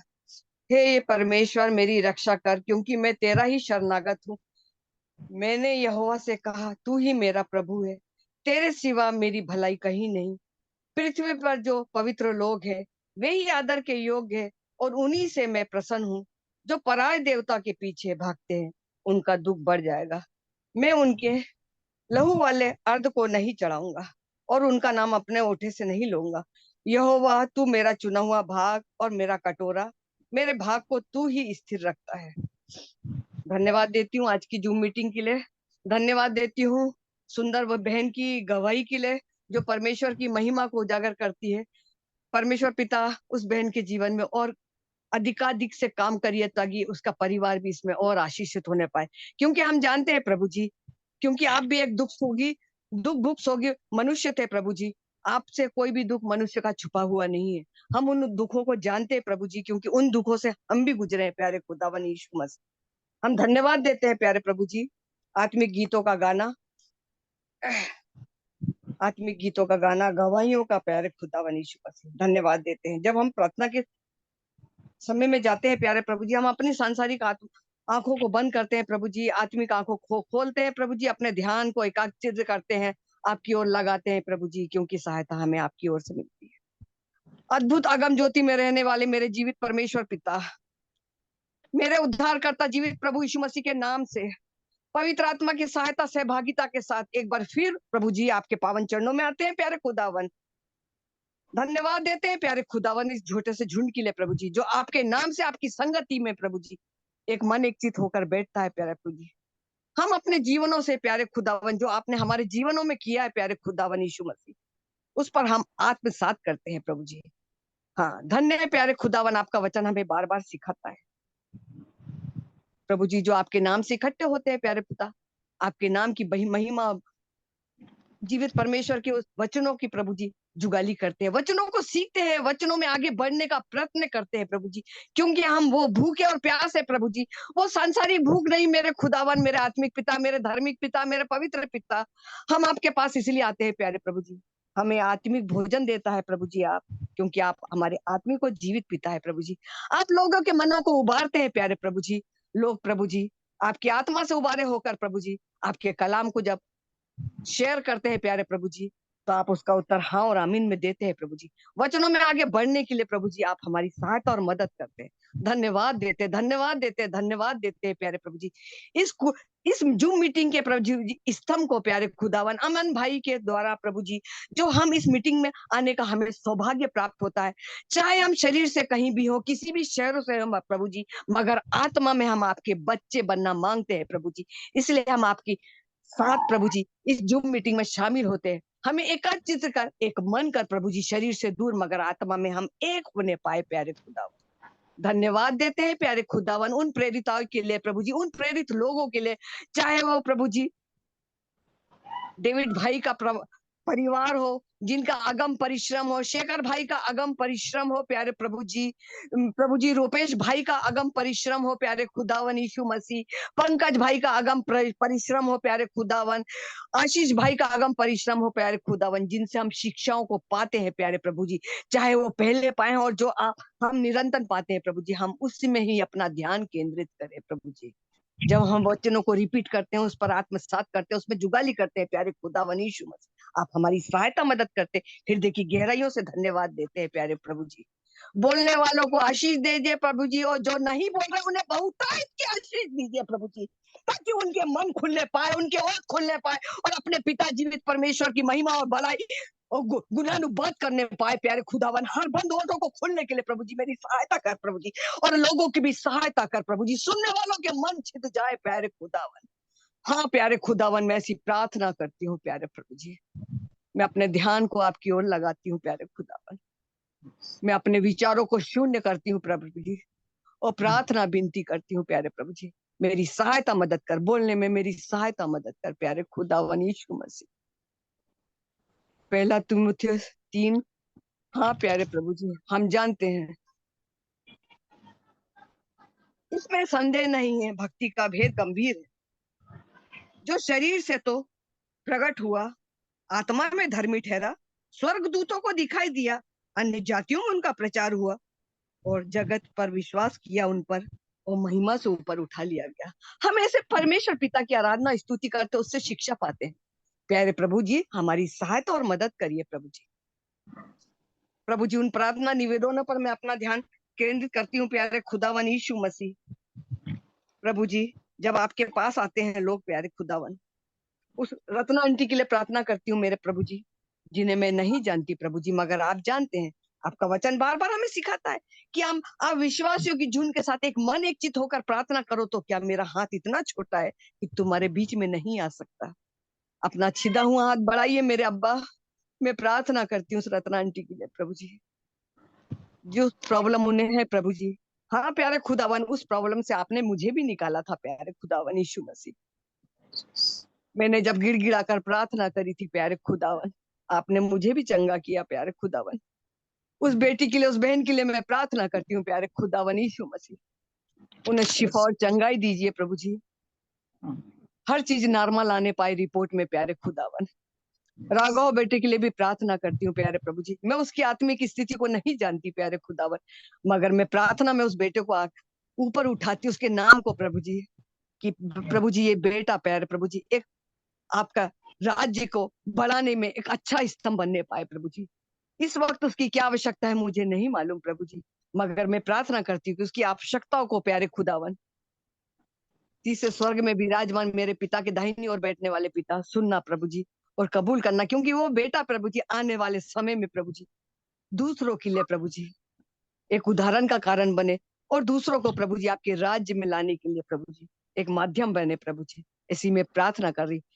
एक एक जूम मीटिंग में शामिल है प्रभु जी, एक एक को प्रभु जी नाम बनाम आपके पवित्र सिंहासन के सामने लाती हूँ प्यारे प्रभु जी। मैं किसी को नहीं जानती, अगर प्रभु जी आत्मा में ज्योति बहन को, बेला दी को प्रभु जी, सुनीता को प्रभु जी, हालेलुया। संगीता को प्यारे प्रभु जी, ज्योत्सना बहन को प्यारे खुदावन यीशु मसीह, हालेलुया।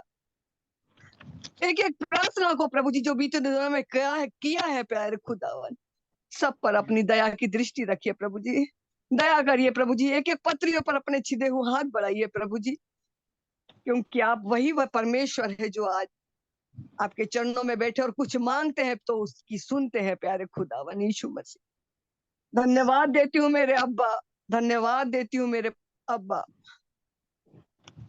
आप हमारी सहायता मदद करते हैं प्यारे खुदा। आप हमारी भूख प्यास को जानते हैं प्यारे प्रभु जी, आप हमारी सहायता करिए प्रभु जी, क्योंकि हम जानते हैं समय थोड़ा है, हम अंत के समय में गुजर रहे हैं प्यारे खुदावन। इसलिए प्रभु जी वचन प्रेरितों में हमें सिखाता है कि मिलना मत छोड़ो। हाँ प्रभु जी, वचनों को बांटना, रोटी तोड़ना, आत्मसात करने में निरंतर आगे बढ़ते चले जाओ प्रभु जी। जो कमजोर है विश्वास में उसे अपने प्रार्थना में ले लो प्रभु जी। जो आगे बढ़े हुए हैं प्रभु जी उन्हें और बढ़ाइए प्यारे खुदावन। जो दूर है प्यारे खुदावन वो पास आने पाए प्रभु जी। जो विचलित है प्यारे खुदावन वो स्थिर होने पाए प्रभु जी। अब प्रत्येक की सहायता मदद करना प्रभु जी। प्रभु जी प्रार्थना सुनने के लिए धन्यवाद। यीशु मसीह आपके जलाली मीठे नाम से इस दुआ का अंत करती हूँ पिता, सुनिए, कबूल करिए। आमीन आमीन आमीन आमीन। आमीन। यहीं पर सभा को खत्म करते हैं। आप सबों को जय मसीह की। जय मसीह की। सभी भाई बहनों को जय मसीह की। मैं जो जय मसीह। 105 अध्याय भजन संहिता का, और जी यहाँ पर लिखा हुआ है कि 17 पद में लिखा है, 105 के 17 में, उसने यूसुफ नाम एक पुरुष को उनसे पहले भेजा था जो दास होने के लिए बेचा गया था। लोगों ने उसके पैरों में बेड़ियां डालकर उसे दुख दिया, वह लोहे की सांकलों से जकड़ा गया। जब तक कि उसकी बात पूरी न हुई तब तक यहोवा का वचन उसे कसौटी पर कसता रहा। तब राजा ने दूत भेजकर उसे निकलवा लिया और देश देश के लोगों के स्वामी ने उसके बंधन खुलवाए। उसने उसको अपने भवन का प्रधान और अपनी पूरी संपत्ति का अधिकारी ठहराया। ये वचन भजन संहिता में भी लिखा हुआ है कि कैसे परमेश्वर का वचन यूसुफ को कसौटी में कसता रहा, और कसौटी में कसने के बाद परमेश्वर ने उसको कैसे ऊंचे स्थान में नियुक्त किया। तो धन्यवाद आप सबको। जय मसीह की। जय मसीह की। जय मसीह की। जय मसीह की। जय मसीह की। शालोम। शालोम। क्या अमन भाई? जी आंटी जी, सभी को शालोम, जय मसीह की। का धन्यवाद। Thank you aunty, Jyoti aunty, Bela aunty और सभी जनों का जो जुड़े और सहायता की, सहभागिता दी। हम कल फिर प्रभु के दया अनुग्रह में हम जुड़ेंगे। शाम 7 बजे से संगति का समय रहेगा प्रार्थना का, और 7:30 से आप सभी आमंत्रित। आशीष भाई कल आ सकेंगे क्या भैया, पूछेंगे? जी मैं पूछ सकता हूँ आंटी जी, मैं पूछूंगा भाई कमलेश से। पूछिएगा ना, आ जाए तो अच्छा है। 1-2 मीटिंग कम से कम उनकी मिले हम लोग को। जी जी जी, ठीक है बेटा। जय मसीह। जय मसीह की आंटी जी। तो अब हम मीटिंग एंड करेंगे। गुड नाइट, शालोम, जय मसीह। Shalom shalom. शालोम।